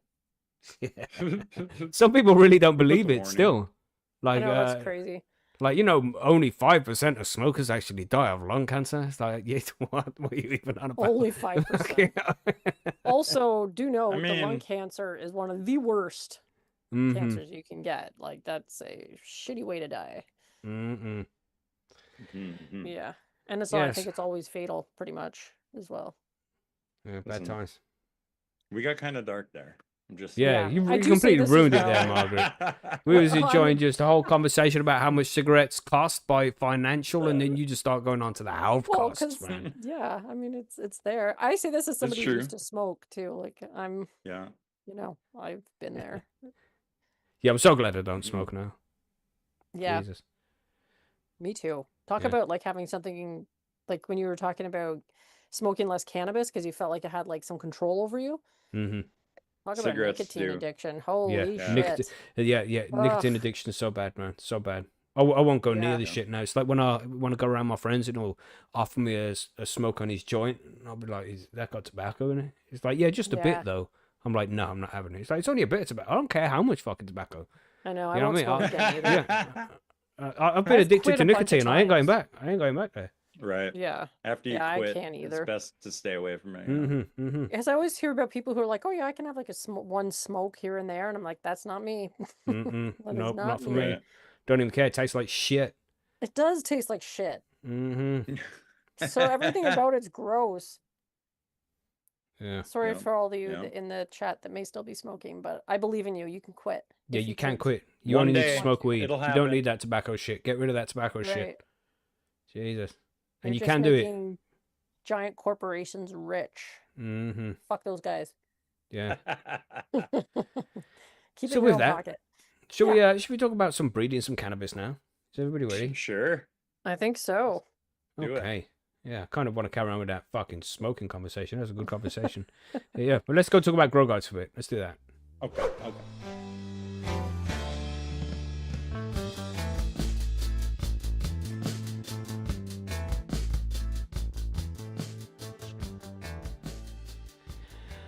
So at some point, and not so long ago, maybe 10 episodes ago or something, we discussed making cannabis seeds, and it was just a brief idea of how you can make your own cannabis seeds. But we want to go into a little bit more detail with this in this episode and talk about breeding cannabis, how to pick out good genetics, how to find traits that you like in specific strains. What's the difference between genotypes, phenotypes, what's an S1, what's an S2, what's an F1, all that kind of stuff. So just to explain what the fuck is going on a little bit more. So if you wanted to, you could go out there and breed your own strain of cannabis and have some decent idea about what you're doing. John's just jumping all up and down in his show notes here. I see See that. that? So what's he doing Just there? bouncing What's he around. doing? I don't know. I'm thinking I'm He's going to be excited. even more confused after we get done with this. Mm, Every time yeah, I read maybe. into breeding, I'm like, damn it, I thought I knew what I was talking about. Now I know shit. Yeah, we'll try and keep it as simple as possible. I think. And this is something you've done a few times, right, John? You've made seeds. Yep. Yeah. I have. Have you ever given it a shot, Margaret? You ever made seeds? I have done it once, and it Cool. was by accident. Right. So, yeah, a bit of experience, but not not So- purposeful experience. More seed Right. producing than cannabis breeding. Yeah. Yeah. Mm-hmm. Yeah. So you want to tell us about what breeding is, then, John? You want to talk about that? Well, okay. We're gonna talk about cannabis breeding? We're gonna just get right into this? Is that where Yeah, we're yeah. at? Just get straight in. Okay. Yeah, we should all be so- pretty As opposed to what other kind Yeah, of breeding, every- John? Like, human come on. breeding. Well, You know, we've all we're, been we're there. gonna limit this to us home growers, not like Yeah. out there in yeah. the big world. You know what I mean? That's right. Yeah. Right. Just the simple stuff for the home growers. That's what we're doing. Yeah. So home cannabis breeding involves selecting a male and a female plant to create your own seeds, focusing on traits you want to preserve and improve. I suggest everybody does this because it's awesome. And if you find strains that work for you that you really like, you should try to do that. Mhm. In my opinion. So why are we going to do it? You can stabilize your favorite strain for personal use. You get to save money on seeds long term because you're not spending $50 a 3-pack or a 5-pack, whatever you're spending. Mhm. You get to explore a unique cross no one else has, and you get to learn more about plant genetics and gain full control over your grow. That's the gist of it. Yeah, and it's not one of those things which, if this is your second grow, don't start thinking about doing this Yeah, kind of thing. Get a few grows under the belt first. Yeah, don't Now that do you've that. done your first run, now it's time to start breeding. That's right. Mhm. You've grown buds. Now let's grow seeds. It's beautiful. It's beautiful. Yeah, I've never done it, Um, man. Well, like Margaret, I've never done it on purpose. I did have a couple of homies at some point, but just had a whole crop full of seeds, but that wasn't done on purpose, Right, Mhm. right. But you've I done mean, it on and purpose, John. Yeah. Those turn out to be good sometimes. But I've Those seeds I've do. never popped any of those beans because I was Oh, afraid really? of them being hermies too. Yeah, I don't even know Yeah, what happened to them all. yeah. Where the fuck did they go? I don't know. I mean, Just I've got like scattered. I've got probably thousands of seeds sitting in my cupboard from the ones that I've made. You Mhm. know. Yeah, you definitely get a And- lot. Yeah, it depending, right? Like, so there's multiple ways to do it. You can do it to try and get a crap ton, or you can do it on the small, Mhm. right? So like the second time I did it, I grew smaller plants to get less seeds because I wanted to run through them, and hunt. And if instead you're of careful with Ah. pollination as seeds. well, you can pollinate just one bud Right. and have that If- one bud on a plant. If you're careful with pollination, of Yeah, course. yeah. Yeah, And I'm it sure would be we'll just get to difficult that do. part a little Mhm, bit mhm. later, But yeah, Yeah, It's so understanding the cannabis genetics here, you've got genotype versus phenotype, and they're pretty similar, really. You've probably heard the term phenotype before, but a genotype is the plant's genetic code, like what it can be, everything it can express.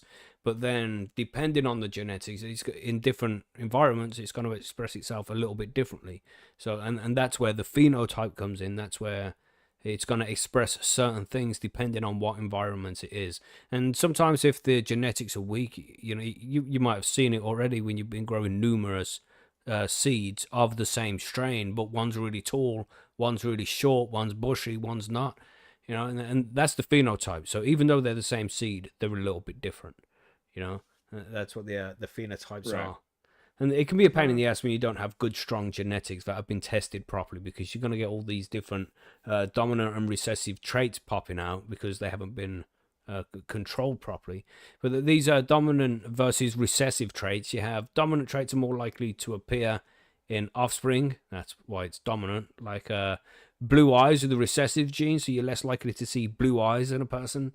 If one parent's got blue eyes and the other parent's got brown eyes, then the brown eyes are more likely to pop out because that's a dominant gene when blue eyes are recessive. So they do express themselves sometimes, but just less common than the dominant gene does.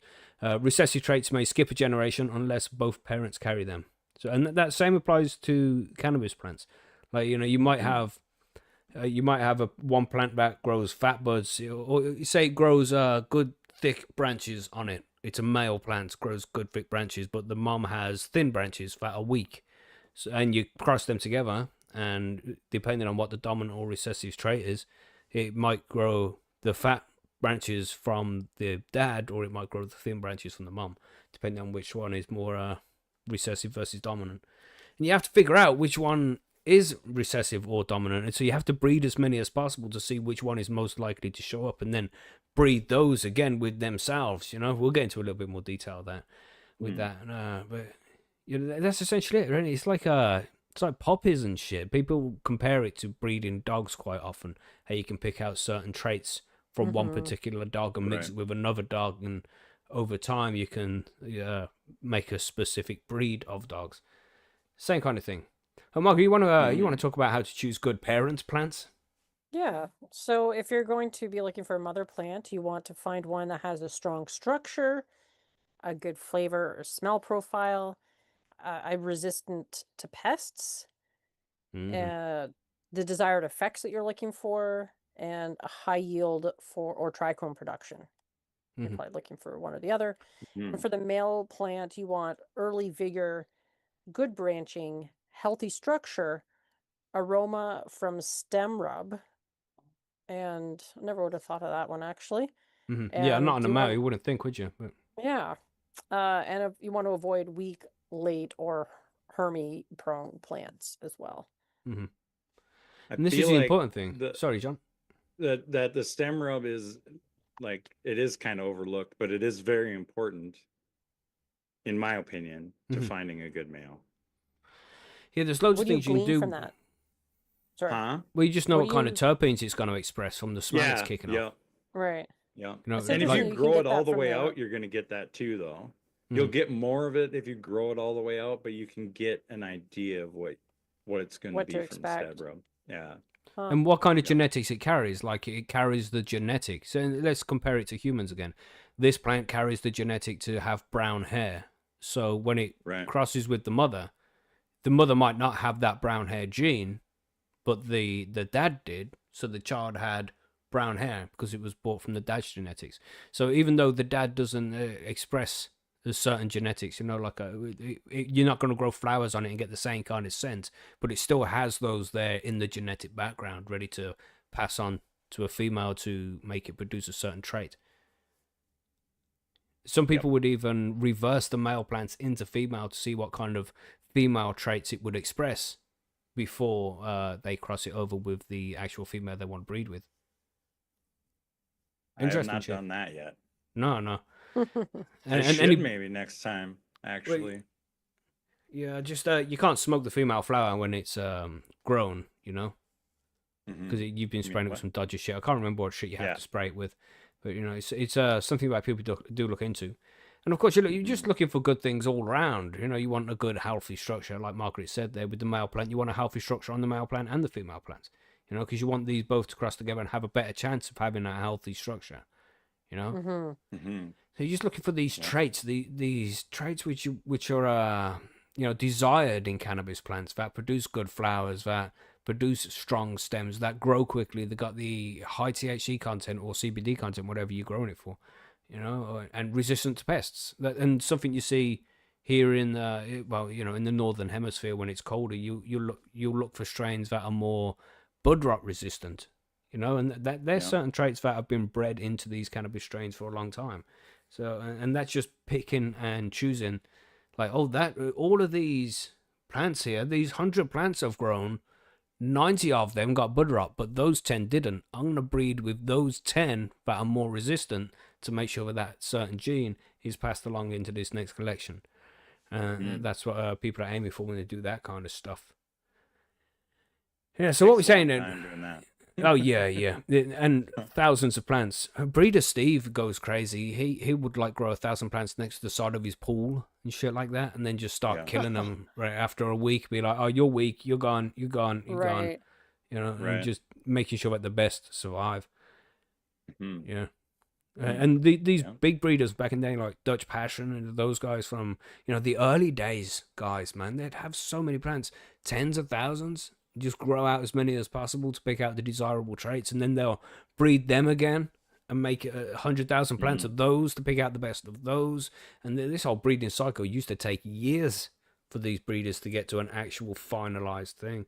It's crazy to know the work that went into some of them old school strains, when nowadays it's just so easy for because the genetics are so good in the first place now.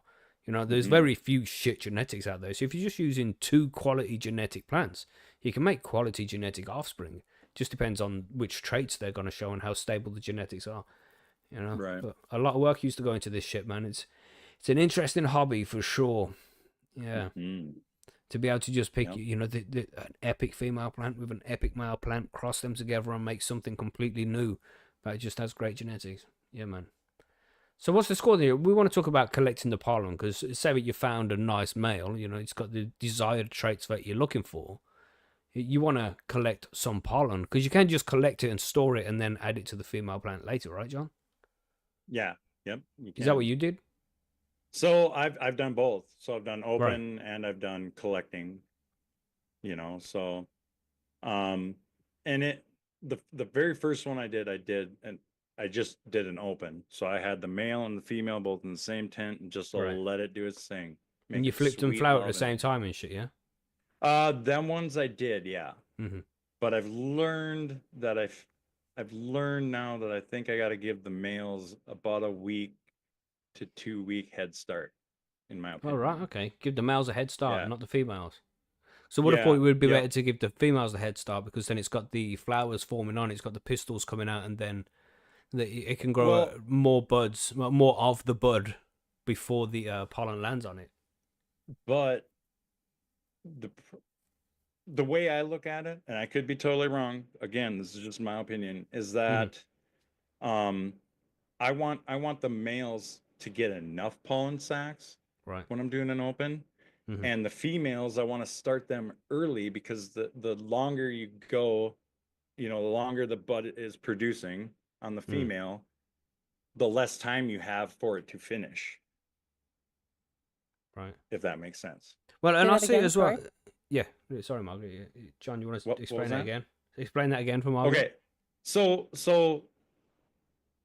you've got your, let's say, 8 weeks of flower time, right?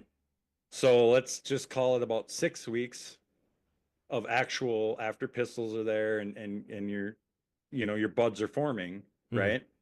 So now if I wait, if I start it like at week 4, I've got smaller buds, they're ready to go. I'm pollinating those. I've got a good 4 to 5 weeks of finish time on the bud, right? So the seeds have longer to mature, is what I'm getting at. Yeah. So if you were to wait longer for it to be a bigger bud and then start dumping pollen on it, then you have a limited time of maturity. Yeah. In my opinion, starts dying off. Yeah. Right, right. Yep. So And I that's see Yeah, that that's makes how I sense. do it. Yeah, Okay. and I see it Thanks as for well. that. Like in nature, it's not like the males are gonna fly at a different time than the fucking females, are they? They're gonna Right. they're gonna do it at the same time. And so if you just let the genetics of the cannabis plant just do the natural thing, it should Yep. work out just fine. And it did work out for me just fine doing it that Mm. way with my first grow. It did, you know. But Mm-hmm. especially when I went to doing the reversing and stuff, that made it different for Yeah. sure. So, So how are you collecting the pollen? um, okay, so let's collecting pollen. So once the male flowers are open, okay, with which for everybody is usually within 2 to 4 weeks, kind of like your pre-flower on your females. Mhm. Couple ways. So you can gently tap the open flowers, well, the open uh, sacs, over a piece of foil or paper to collect it. You can use a soft brush or a spoon to gather it. And then you want to dry it for 24 to 48 hours in a cool, dark spot, which I I dry my pollen when I collect it for like 4 days, Oh. actually. And then you're Does gonna it want not to like store as it. it dries Oh, out? Does it not like get blown easily by draft and shit? you don't. I put mine like in a cupboard. Right. Yeah. So I there's no didn't want to wind get blowing. blown anywhere. Yeah, like Hmm. all the fans are off in the house, the furnace isn't running. I'm walking, I cover it with like tin foil. So I would Mm. collect it and then put it on, say, like a cookie sheet, and then I would cover that cookie sheet with like tin foil and seal it kind of, so I could take it from the plant to the cupboard, right? Hmm. So there was no air movement at all because I grow upstairs too, right? So like I don't want that to all of a sudden be drifting through the house Hmm. and getting into my other plants, right? Yeah, that'd be a pain in the ass. So yeah, and then for storage, you want to seal them in a small jar with a desiccant pack, or you can use rice, like throw little grains of rice in there, a few of those. That works Hmm. good. And then you can freeze them for long-term storage up to 6 months.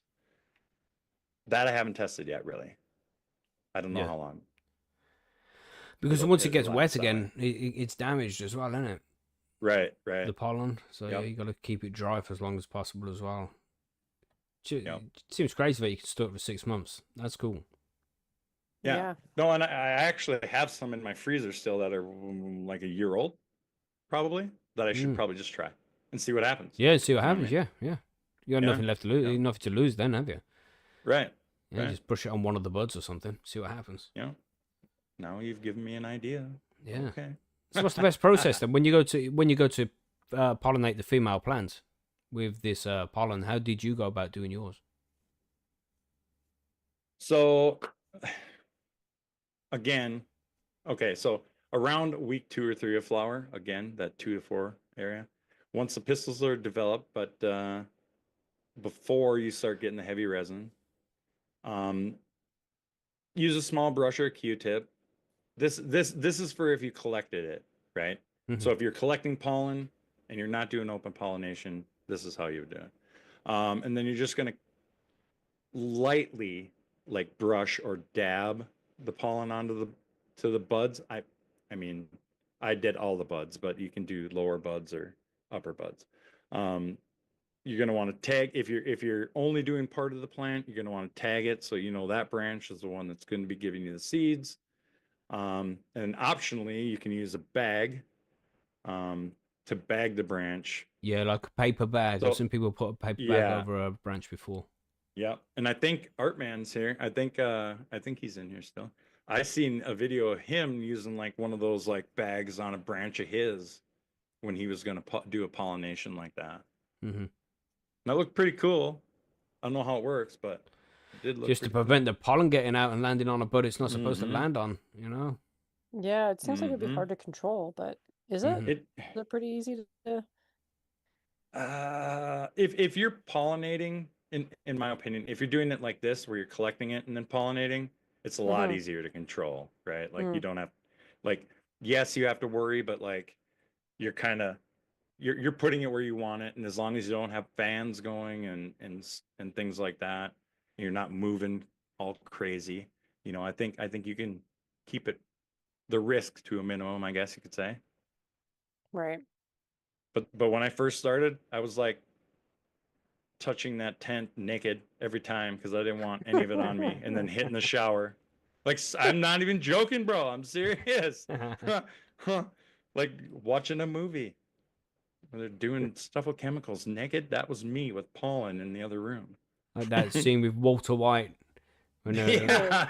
you know, getting down to his His tighty tighty whities. whities. Yeah. Yeah, bro. Like that's no joke. Because I was scared, man, when I first did it. I was like, oh my God, everything's gonna be pollinated. I know it's gonna happen. Yeah. You know? But it didn't. And that was okay. Sweet. So it was just one bud was pollinated then? For me? Yeah. Well, no, I pollinated a whole. Oh, but you didn't I want to don't get know, into probably your other like 5 plants, is what branches. you're saying. Yeah. Right, right. I didn't want to carry it anywhere throughout my house on my clothing. Right. So I would just go in with no clothes and then go, when I'm done in there, go right to the shower. Straight up, man. Yeah. I was scared, man. Yeah, it's worth the extra effort, you know? Fuck that. Yeah. Yeah.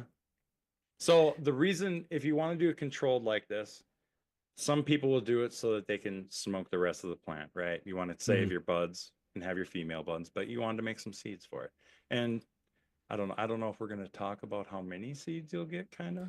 Is that going to come up later? We're going to talk about seed development and harvesting next. That's what Margaret's going to be talking about in a little bit. Shout out okay. to you, There we Margaret. There you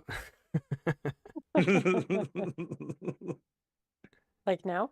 You mean? Well, John, how much did you get from yours, John? Like from the whole plant? So from the whole plant, the two I did that way, open pollination, I probably had like 5. I think I had like 400 on one, 450, and then the other one was probably like 550, 600. Damn. Wow. That's a lot. Yeah. Yeah. So let's Those talk are about the pretty seed big plants, development too. then. Like once it's been pollinated, what's going to Yeah. happen there? Well, it's going to be about 4 to 6 weeks from pollination to full maturity. And when they're ready, the seeds will darken and develop those tiger stripes that we're all pretty familiar with. They're easily removed from the calyx, and they are slightly rattling inside. If they're slightly rattling inside the shell, it's a good sign. Okay. I don't think I've ever picked up a little seed and like shaken it and hurt anything. Have you? No. I think this means inside the calyx. So like when it's dry, maybe. Right. Oh, I don't know. Yeah, I think I was that's what thinking this that is getting at. I was thinking that it might be like in the flower itself. When it's dry, Yeah, you can shake the flower and you'll hear a little bit like a rattlesnake kind of sound. Maybe. Then when you harvest, you're going to let the buds dry with the rest of the plant and remove the seeds by hand or over a screen and store in a cool, dark place for 3 to 6 months. Before you use them to let them dry out or something. Right. Yeah. Ooh. Yeah. How did you Long. harvest your seeds, John? Like, did you just... I think I just gave my plant a shake until like bin. So I literally took a toad in there, cut every branch off, brought it out, and I took every branch and I just kind of took my fingers, and I slid it down the branch and I popped all the buds off into a trim tray. And then, I mean, that was how I did it. And then I did the 2 hands together method and just rubbed them and let them all fall out, because shaking them works, but it didn't get all, it wasn't going to get all of them. Then one's deeper on the inside are stuck in there. You gotta let them free. Yeah. Wow. So yeah, that's what I did. That's what I've done for every one of them. Yeah, there's certain. I mean, if you're going to be getting shitloads of seeds, thousands and thousands, then there are devices you can buy that make the whole process easier. But then you're not going to get the bud out of it at the end. Wait, what did you do with the bud after, John? Did you make any hash or concentrates or anything? Yep. They went into 1-gallon bags and got turned into oil. Sweet. RSO. Was it good oil as well? Pico. Yeah, it was. Cool. It was good. I've heard that the when the plant is producing seed, it kind of puts more energy into producing the seed rather than the terpenes and the cannabinoids that it would have made if the seeds wasn't there. Right. And I think it was a little different compared to, say, the female plants that I had grown of that. Yeah, might have been a little bit less, but yeah, it still was. I still got, something out of it. so I It's didn't crazy waste to it. think that, all the weed had seeds in it like 20 years ago, or maybe Right. 30 years know. ago, Yeah. 30. just a normal thing. 30. And now you're there, if you find a fucking seed in your bud, you're like, what the fuck is that? Yeah. Yeah. I mean, my plant has a tumor. It's Yeah, true. so let's stabilizing genetics then. So we find out that you got some good genetics that you want to make a shitload of seeds with. You want to stabilize them. So you're going to be breeding. You're going to be breeding multiple generations of plants to achieve consistency and predictable offspring. Because that's the thing, like I said with the phenotypes. There's this thing called phenotypical plasticity, where every seed is going to be just a little bit different from the last one, much like brothers and sisters, or brothers and brothers and sisters. All have the same genetics, but they're a little bit different from each other. It's not like they're twins. You want to try and get the genetics to a point where they are as close together as possible, so they look the most alike. That's essentially what you're aiming for when you're doing this kind of breeding. You might see these numbers out there: F1, F2, F3, F5s. These different numbers out there, and F1 means the first genetics, the first generation of seeds, and that's where the most variety is going to be there. It's called hybrid vigor, allegedly. And then you're going to breed those. You're going to breed some F1s together to be coming up with the F2s, which is the second generation, and that's a greater genetic split from there, and it starts to show recessive traits. And then you got F3, F4, F5, where you're just refining and stabilizing the traits. Picking out the ones you prefer. This is where you're looking for all the good stuff. Like, the flowers on that one were extra stinky. That one grew a fucking huge plant in 4 weeks. And getting those traits, bringing them together, and putting those genetics together, just trying to bring out the best of the best throughout the generation, the third, fourth, and the fifth. Did you do any of that shit, John, or was you just Yep. using? I the made seeds you got? F2s of the lemon sky. Cool. I picked one of the 3 phenos, right, that I found originally, and then I made F2s of the number 1, the one that I preferred the most, right?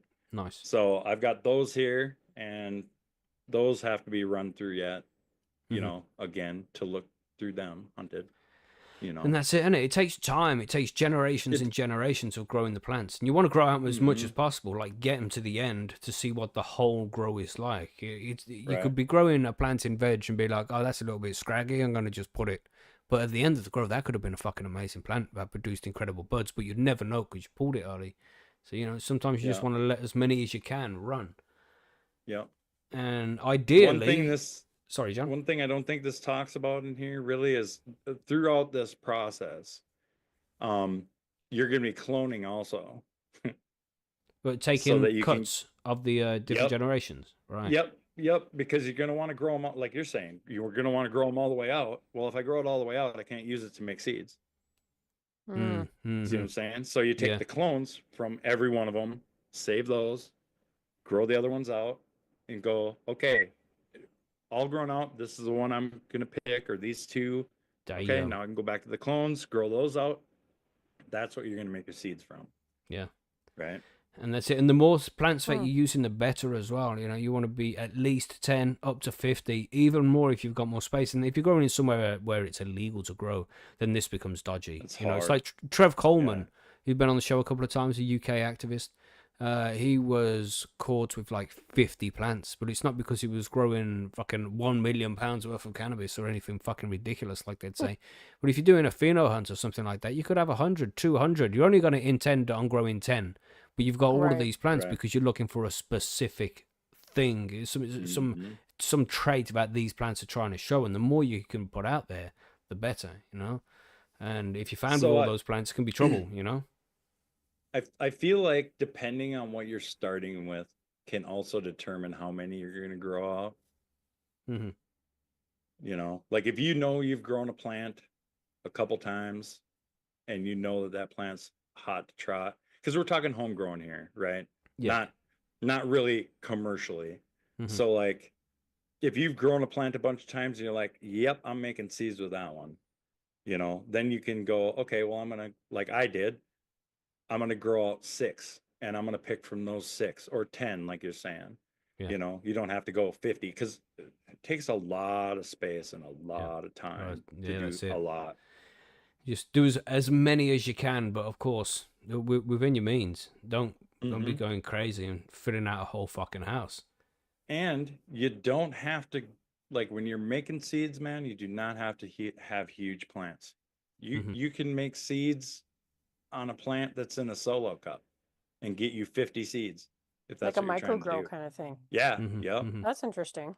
Yep. So I heard that first from Rasta Jeff over at Ira Genetics. He was doing That a could bunch make of it that. more achievable for some people if they want to try it Yeah. out. Well, and you can get more, right? If you got a 4x4 tent and you're growing micros like that, shit, Yeah. you can get 50 of them in there. Yeah. Probably. Right. Yes, definitely. And I see you don't need to grow massive plants then, and Yeah. you can even do it out cuts. You know, so like John said, if you're taking cuttings of a particular plant, then you can flower out some of those fucking cuts. Yep. You know, sprinkle some pollen on that, and it'll produce seeds for you while the other one continues to do its thing. Yeah. Then it just depends on what kind of seeds you want to get. All right. So you're doing these big pheno hunts. Now you got to figure out if you want to make the feminized or the regular seeds. Do you want to cover that bit there, Margaret? Yeah, so the feminized seeds, as most of us probably know, are, well, actually, I didn't know how they make them, are made by forcing a female to produce pollen, usually with colloidal silver, and crossing it with another female. That's right. And we covered this in some detail in the feminized seeds episode where we explained how to do that. So if you do want to make feminized seeds specifically, make sure you go and check out that episode. That's interesting. Yep. Yep. And of course, we like feminized seeds because you have the guaranteed female offspring, but can lead to hermaphroditism if unstable genetics are used. That's right. You got to get the good genetics, man. It's true. And it reduces the overall genetic diversity as well, which means it's going to be a smaller gene pool. If you're using a male and a female, then you're getting the two different genetics from these, these two different plants. But if you're just using a female, which is just, if you're reversing a female to make pollen so it can pollinate itself or a plant of the same genetics, then it's not going to produce anything new. It's going to have pretty much the same genes, Right. Does that make sense? Yeah. Yeah. Yeah. Yeah. What was you saying there, John? Yeah. So I did, I don't know, a couple months ago, I had the reversal of the my Gorilla Glue and my banana cake. And my banana cake was from a bag seed. And I got a bunch of seeds. It worked out, was great. I used STS spray that I made myself from a recipe over here on Percy's. Which is silver thiosulfate, just in case anybody was wondering what STS is. And the first seed I popped and tested for the banana cake hermed on me. Boom. So now I popped a couple more to see if it continues or if it was something I did.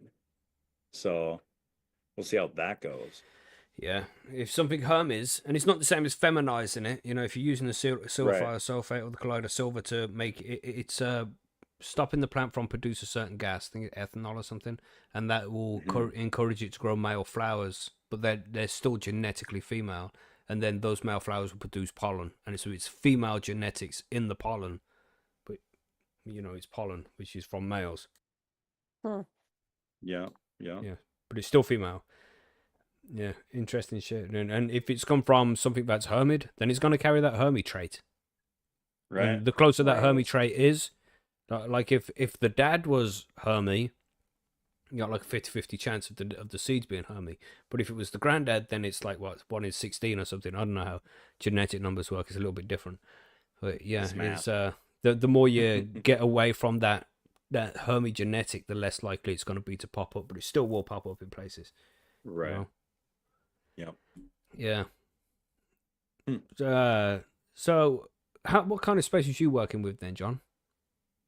My open pollination, I used my 2x4 tent, and yeah, so that's nice. So it's like that's perfect for 2 plants then, isn't it? A 2x4. Yeah. It worked really good. It kept it pretty small, pretty. I could put it almost anywhere really.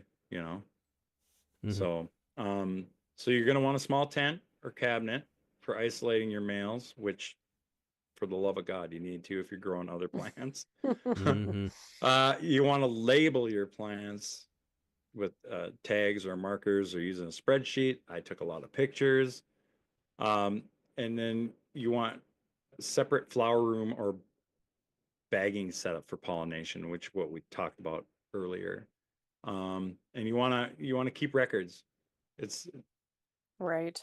the more information you have, the better, your plant is going to be that you've made from breeding.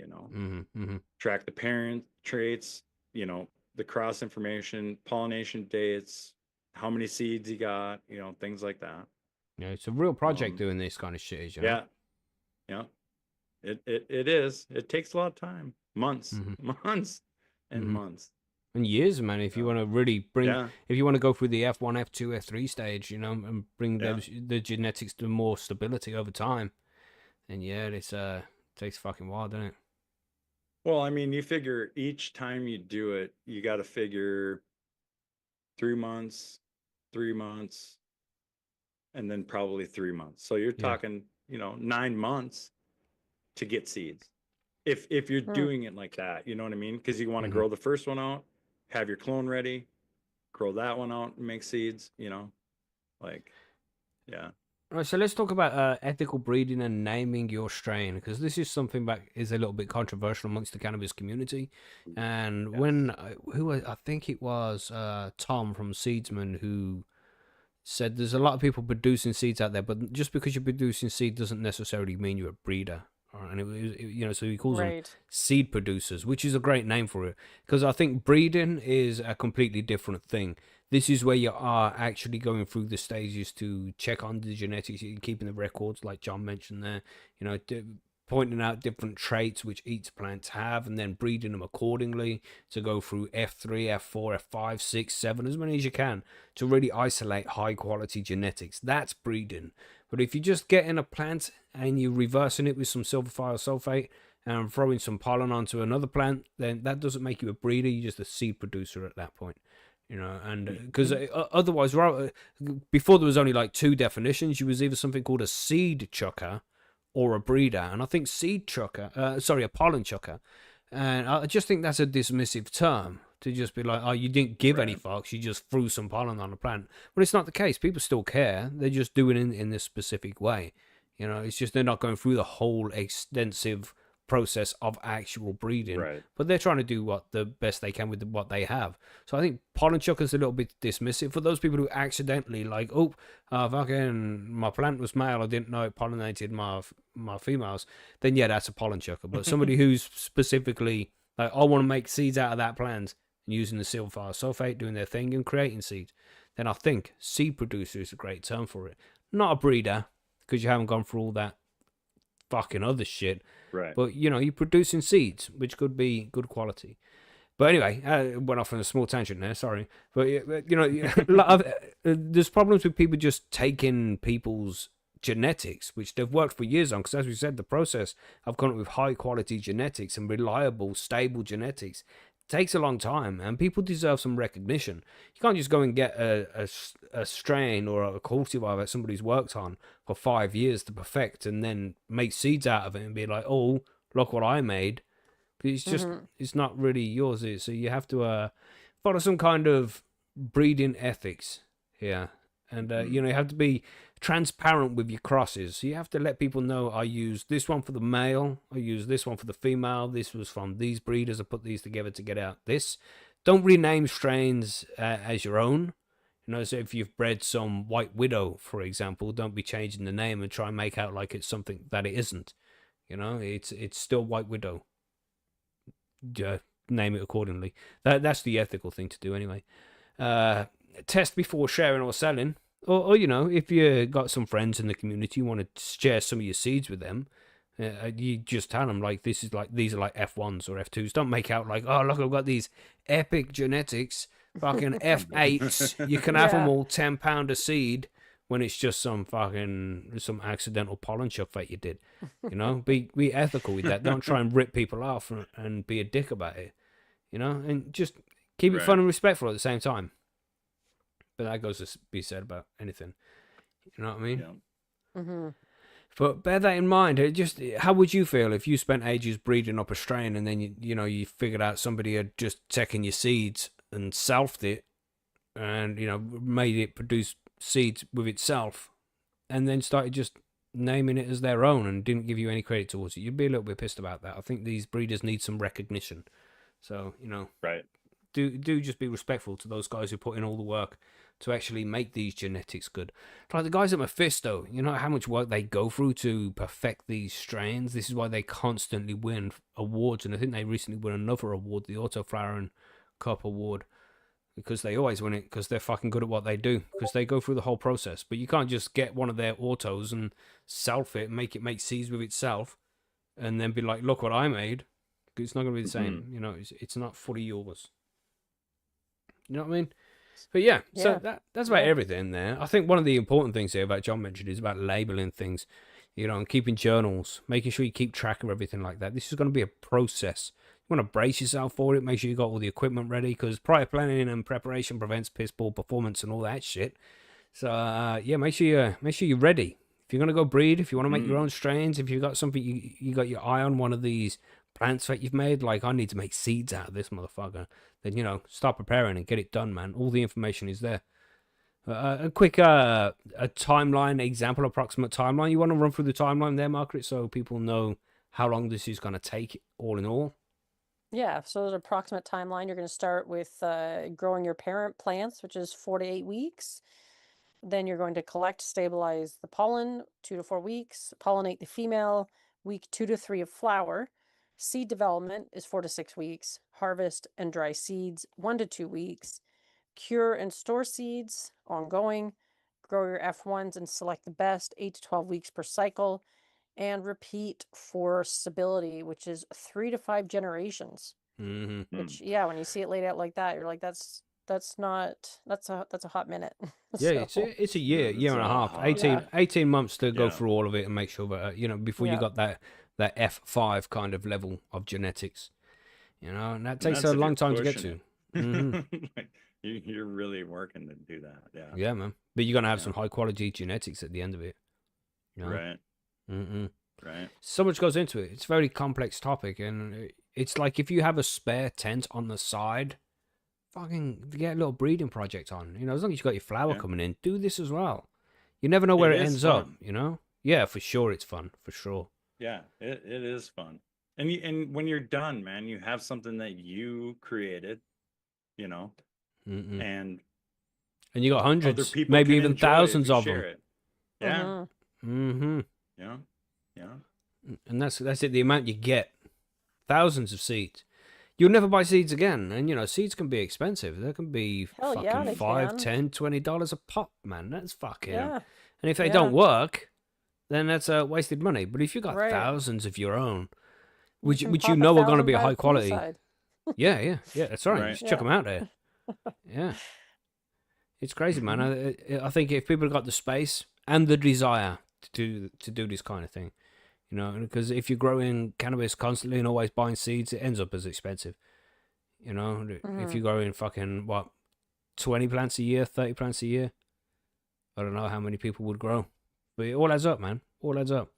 And once you've done this work and you've put it in, and you've got 1,000, 2,000 seeds of a strain which you love because you've made it yourself and you picked out all the traits that were perfect for you, you got 1,000 seeds. You won't need to get seeds again.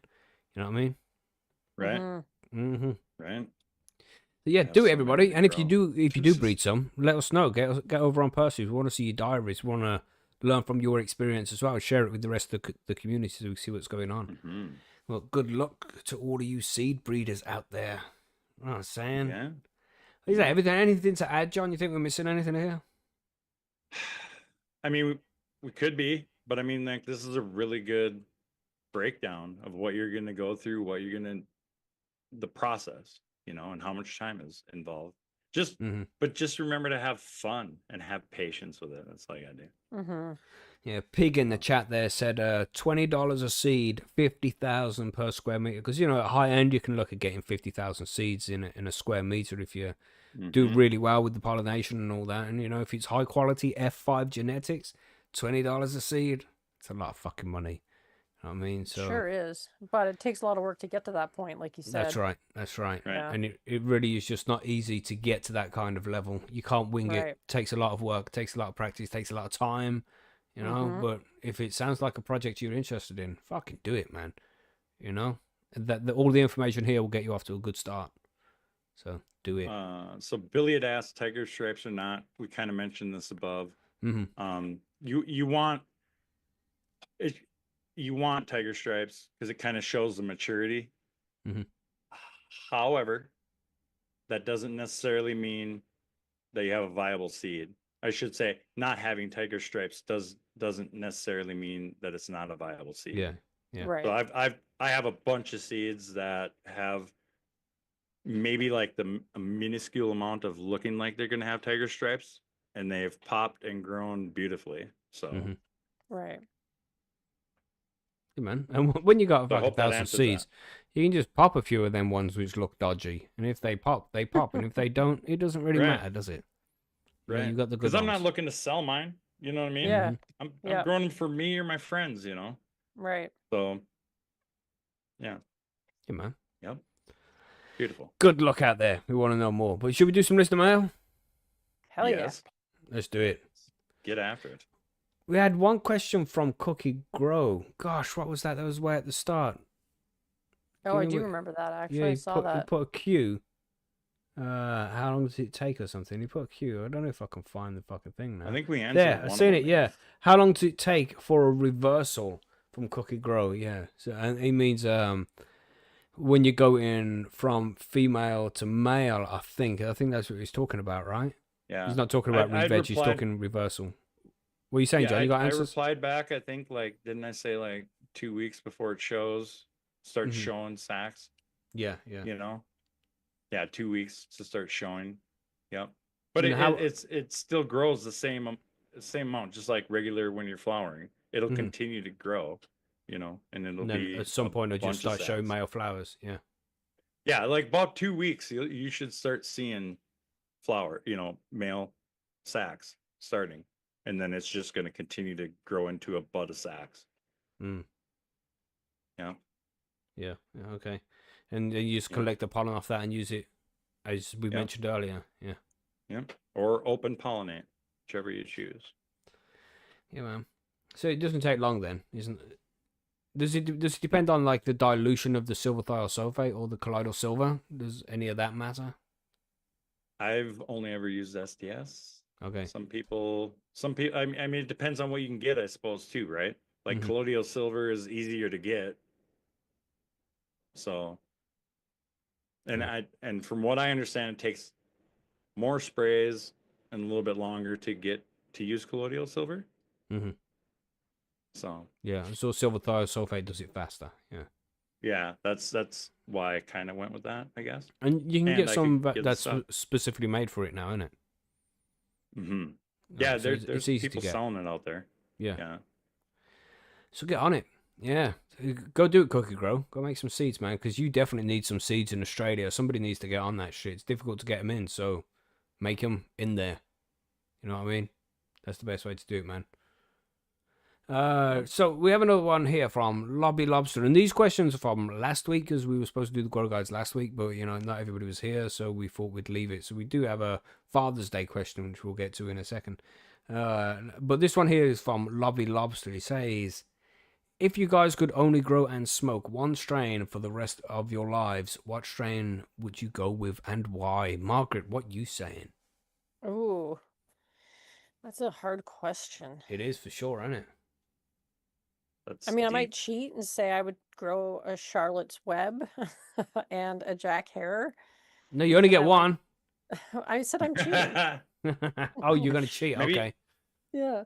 See, maybe she just needs to do a breeding project, bring That's those both right. together. Well, I can have a Boom. ratio with Jack Hare. Yeah, that would be pretty nice. Jack's Web. We'll call it Jack's Yes. Web. There we go. I kind of like it, Jack's Web. Nice. Somebody start that.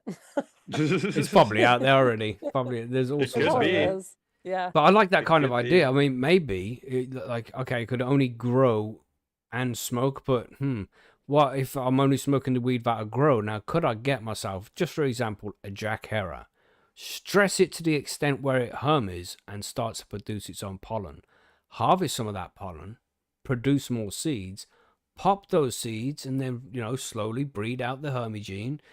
Different varieties are going to pop up, different genetics, different phenotypes are going to pop up there. So you can take those, pick out traits that you like, and eventually, over a few years, you're going to have different varieties of strains that are a little bit different from the original. You know what I mean? Maybe you could do that. Right. Does that work? Holy, that's deep, buddy. That sounds like a lot, especially when I'm like just remembering right now that somebody sent me some seeds called Jackstream that was a 1-to-1 ratio. So Nice. already made Okay. my wish list. Yeah, I like that Boom. 1-to-1 ratio kind of thing. But to Yeah. only have one strain, how difficult was there's so many fucking good know. ones out there that I just love so much. There's Super Silver don't Lemon even know. Haze, the lemon tree from Barney's Farm, the I love lemon. cream too. and cheese, CBD cream and cheese, the 1-to-1 from Seedsman, beautiful fucking strain. Blue cheese, man. Big Bud does blue cheese. Yeah, who can pick Jeez, just one? No. Fuck. Yeah, I know. It's hard to pick one. It's easy to pick I one would if you have have to go like with an old style one. 3 my opinion. selections. It's like chocolate, vanilla, strawberry. Which one do you prefer? That's an easy question. Mhm. Vanilla. Strawberry. I like strawberry too, but I like vanilla because then you can Yes. put maple syrup on it. Exactly. See, that's You can why put I tell maple everybody syrup that. on What do strawberry. you What's want wrong for with I ice you? know, cream? but it's so good on vanilla, especially You're a nice right, French though. vanilla. You're right. Yeah. I do agree. Mhm. Yeah. Mhm. Yeah. Damn, I might have to You change guys my and mind your to maple vanilla syrup, now. Isn't I there go a lot to of Dairy maple Queen syrup and in get a vanilla Minnesota? shake. You know what I mean? There Listen is. to, we've got freedom. We don't need maple syrup. It's weird, but it's not like Canada is about the maple syrup, man. Yeah, we are. They love the shit out of it up there. It's because have you tried it? Yes, I've grown up It's eating it so on multiple good. pancakes and waffles and things. And But on like, I ice cream swear to and God, stuff. you guys will put it in everything. Well, it's a good Like, form I'm of surprised sugar. you don't have like cigarettes that are maple syrup flavored. I You was probably surprised do. $50 a pack, Yeah. Yeah, It's awesome. it's Awesome. good stuff. I was surprised guys when are I the king of first it. maple syrup. I was surprised. How have we moved on to this? Anyway, I was surprised how runny it was because in the UK we have this stuff called Tate and Lyle golden syrup, which is just like malted sugar. Fuck, it's so good. Oh, it's not like a Oh. real syrup. No, It's like no, a table syrup. yeah, and it's real thick. You really got to squeeze. But maple syrup, like That's- pours, just pours as if it's like a thick milkshake or something. It's not It's the liquid same. gold. That's Yeah. like real maple syrup. The shit you buy in the store is thick, like you're saying around here. You know? Right. Like almost like you got to heat it up to get it to pour nice, you know? Mm. Yeah, But like if you get real maple syrup, it's Yeah, like in a liquid the almost. proper little Yeah, glass yeah. jug and shit, a little Oh, posh yeah. shit like that. There's you know? different grades, different flavors. Like, That's right. yeah. Margaret Anyway. could do a whole episode about this. I'm surprised I haven't already. Expect to see one coming soon. Oh, Yeah, man. Do it. awesome. Do it. It'll be huge. Awesome. Yeah. Did you answer which strain you would take there, John? No, I didn't. But I was I trying would have to avoid go it. with an old one, and I'd probably the first one that pops in my mind would be Blue Dream. Good choice. Mhm. Solid choice. Classic. Yeah, Damn, I remember a when good Blue one. Dream first came out, and here I am now calling it a classic. Fuck. right. Right. I Fucking love the so classics, funny. man. If I could get, like, if you could get me some classic skunk, I'd probably Yeah. grow that. That old school skunk number True. one. No. Yeah, dude. Like, Mm-mm. but the real stuff, not like the stuff they tell me is around now. Like, Mhm. Right. you know. But yeah. Yep. Back in my day. Gosh. Damn. Oh, Some awesome. good ass weed. So we have one Mhm. from Fumi Bowles here as well, which is a little bit different. He has a Father's Day question. What's the most hilarious thing you've seen your dad do? And can we get another dad joke? Oh. And I We thought have about one this. already. I thought about this for a while. Like, Jesus, man. I never really did have a good relationship with my dad. He was never really in my life. But I don't know if I ever seen him do anything that was funny. I don't know. I shouldn't laugh. I'm sorry. I was Yeah, it just gets just dark, really. I'm like, high, how I dark do I want to guess. get it? Do I just want to ruin everybody? Just Right. you know, the one time my brother wet the bed, so he beat him a little and then made him sit behind the sofa all day and just called him piss tank. That was Oh, no. Oh, you're laughing at that, you savages! You savages! I'm just laughing because I don't know why. I don't know how. Because else to it's awkward, respond. isn't it? Yeah, but you know, how do you Yes. respond to that? But yeah, my dad was a bit of a prick. He was Like never really in my therapy. life. And I mean, the one time he put me on a roundabout at a park, you know, I don't know what you guys call them, you know, just a thing at a park, a playground, where you spin it, Mhm. you know that? Oh, And like a merry-go-round kind of deal. Yeah. yeah, Those but old like school ones? It's not a manual. merry-go-round. It's yeah. Yeah, well, I I know what got you're on one talking of about. those. I must have been like 4 or 5 because I can briefly remember it. So he's that kind of age, and he just spun me too fast and went flying off it and skidded across the fucking floor. Yeah, so yeah, they're my memories of my dad, Phil. Brilliant. Anybody else? Yeah, I don't know. I don't know if I have memories that were like hilarious. He's a pretty I don't quiet either. fella. Yeah, I mean, my we've had dad a was lot of pretty reserved. laughs, Mhm, but I couldn't say it was something particular that he did, if that makes sense. mhm, Mm-hmm. mhm, Mm-hmm. I mean, a lot of the Mhm. questions I get about him using his computer, because for those of listening that don't know, I live with my dad. I get daily questions that are pretty hilarious from the standpoint of me being a little more computer savvy than he is, but God bless him, he's 93 and he's using a computer, so that's a win. That's right. But some of those questions are kind of hilarious. How do I turn up the volume again? Oh, yeah. Yeah, I'd like to think my kids see me do funny things all the time though, because I tell funny jokes. Even like you know what I'm like. I like to tell really terrible jokes that are so terrible it makes them funny. You know that always entertains me. But what about you, John? Did you have any stories there? Not really, man. My dad was probably the only one that would come to mind is the time we were out at the lake. I was probably like 8, and we were getting in the boat to go out, just drive around the lake and then maybe do some fishing. And my dad starts the motor up, bro, and that thing was at full rip, and we ended up on the beach, like just, and that was it. Like, everybody's like looking around, like the whole family's there, and I'm talking like 30, 40 people. And my dad just puts it right up on the beach. Actually, that does remind me of a story too. The same kind of thing, because my dad was always like a real outdoorsman and stuff, like hunting and fishing and all the things. So we camped a lot as kids and whatnot. But one time, for some reason, they decided to rent kayaks. And as soon as he stepped into his kayak, as we're all in our kayaks getting ready to take off, and he steps into the kayak from the dock and immediately flips it and dunked himself in the water. And it was pretty funny because he was like Mr. Outdoorsman, and it's like he'd never Shit been in a happens, kayak eh? before. Yeah, it was pretty funny. Yeah, I'm sure I've done funny Awesome. things like accidentally, but I've just forgotten what they are. yeah. You know, because you don't remember them. But I'm sure they remember Right. them. I should Oh, ask the kids. Be like, "Hey, what's the funniest thing you've ever seen me do?" Yeah, maybe you don't want to ask. yeah. Maybe I don't know. Bring Ask. it Yeah, up. I'll be like, oh my god. you know what I mean? Because that one time when I had I got a little bit wasted on LSD, Okay. but not too wasted. And then I'm supposed to be chilling on my own, and my boy comes in. He's like, "Can you solve this Rubik's cube?" And I'm like, "Yeah, sure, I'll give it a go." And I just couldn't tell the difference between white and yellow.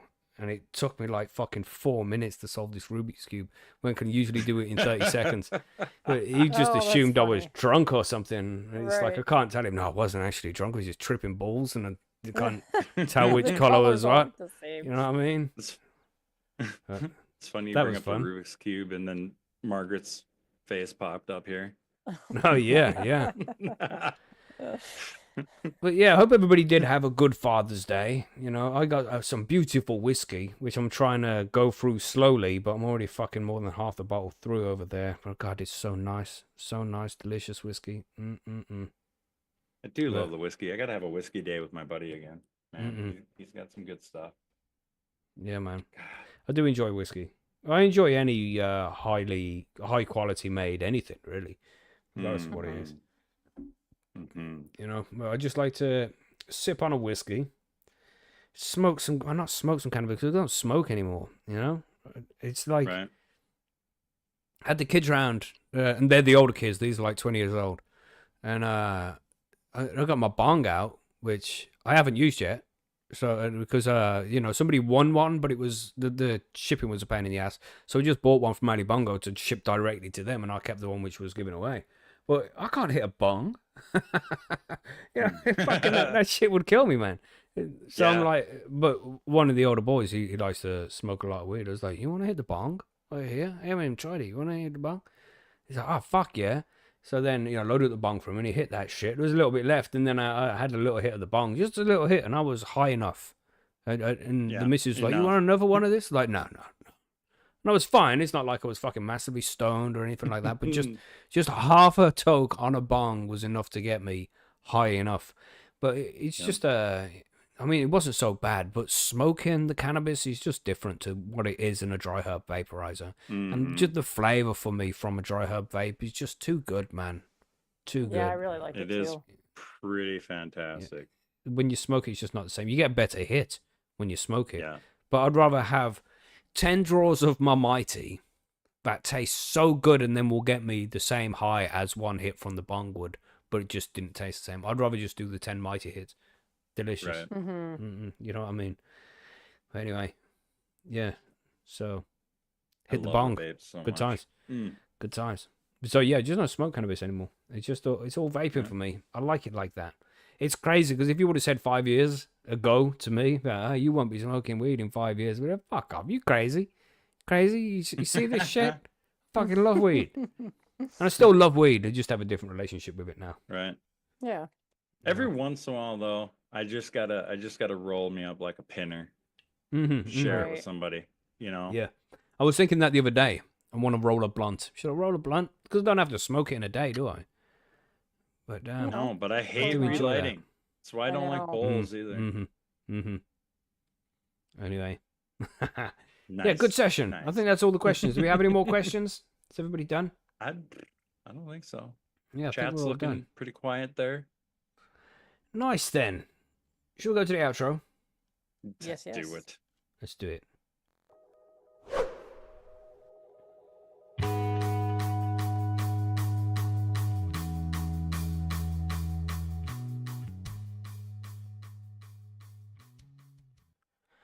So there we go, everybody. Make yourself some seeds. Do it. Do it. And, stay away from the UK. That's something else you would have learned in this episode. What else? Don't smoke too much weed because you might hurt somebody. But don't quit smoking weed because you might get psychosis. What else have we learned from this episode? So many things. So many We're things. not sure if Texas is good or not with their That's legalized right. marijuana yet. Texas but maybe. is still as elusive as ever. We don't know. Let's just see what happens, man. And Billy as well. Billy's he's putting the show notes here. Still too shitty. I hope he feels better soon, man. He's been going through the shit, Billy has. Poor guy. Yeah. I hope he feels better soon. Yeah. Hopefully he'll be back next week. But Billy is over on Percy's Grow Room. And he is on the Discord. And he's on the social media as well. You can find him over there. Billy 420 Bonds or something like that. So, if you do have him on your social media, fucking drop him a message and just send some love his way. I'm sure he would appreciate it. He'll pretend like he doesn't appreciate it because you know what Billy's like. He'll be like, don't message me. I'm fucking fine. I am. Okay. But yeah, just drop him a fucking message and just tell him that you appreciate him and hope he gets better soon. He would appreciate that. He'll pretend, like I say, he'll pretend that he doesn't, but he does really. So drop him a message. Send him some socks in the post or something. He would appreciate that. It's like, but yeah, man. Get well soon, Billy. Get well soon. And hopefully he'll be back next week. If anybody's got suggestions, I think we'll cover that how to keep the grow room cool next week. I think that would be a good option. Okay. Because it's fucking boiling right now. Or at least getting there. Gosh, but I do love it. I fucking love summer so much. It's just, I hate being cold. That's my thing. You know what? It's really nice when your hands are always usable. I sure do. When they get cold. Oh yeah, you definitely know. Yeah. When your hands get cold and you just can't do anything with them, and then you get somewhere and you still can't use them for 10 minutes, 20 minutes because you're just too fucking freezing. Fuck that shit. I haven't had that for years now. Because when it does get cold, I'm just in the car. And I won't be out of the car in the wilderness. Yeah. I don't even need gloves and mitts. I'm not fucking around with it outside. No. He doesn't get cold like we get at all. Yeah, true. At No, True. all. I There's know. that as well. Like you're wearing gloves or mittens To the around car. here. Yeah. To the car, from the car, into the building. Still wearing them sometimes when you're in the building Yeah. because you might have to go back out to the car. Yeah. Like, Damn. yeah. Yeah. I complain sometimes about the UK, but you know, it has its plus points. It's It's not so bad. It's Sure not it so does. bad. Fuck. But yeah, good session, everybody, and I hope everybody learned some Beautiful. things about breeding and things like that. And if you have questions, you know where to find us. But it's always a pleasure to get you all here and chat some show on a Sunday. Yeah, and I hope you enjoyed the show. Anything to add here? Anybody want to tell them where they can find you, Margaret? Yeah, you can find Bite Me the Show About Edibles it's on YouTube in audio form. It's on your favorite podcast platform, bitemepodcast.com. Those are all the places. Nice. And happy Yeah. birthday. Oh, thank And you. happy birthday to Bite Me. That's right. Very cool. Yeah. Yeah. It was actually my birthday too, but Oh, was Oh, it? cool. Well, happy Cool. birthday to Yeah. you too then. yeah. Nice. Son of a- Let's say, what, 35-ish now? Yeah, something like that. Something like that. Beautiful. Nice. Right, stay safe and stay high and all of that, everybody. And we'll catch you on the next one, which is Tuesday for an interview with Chad Westport. See you then. Yes. Goodbye, everybody. Goodbye. Bye, everybody. I just heard rain. What? Rain. It's raining now. Wait, Okay. is it? Oh.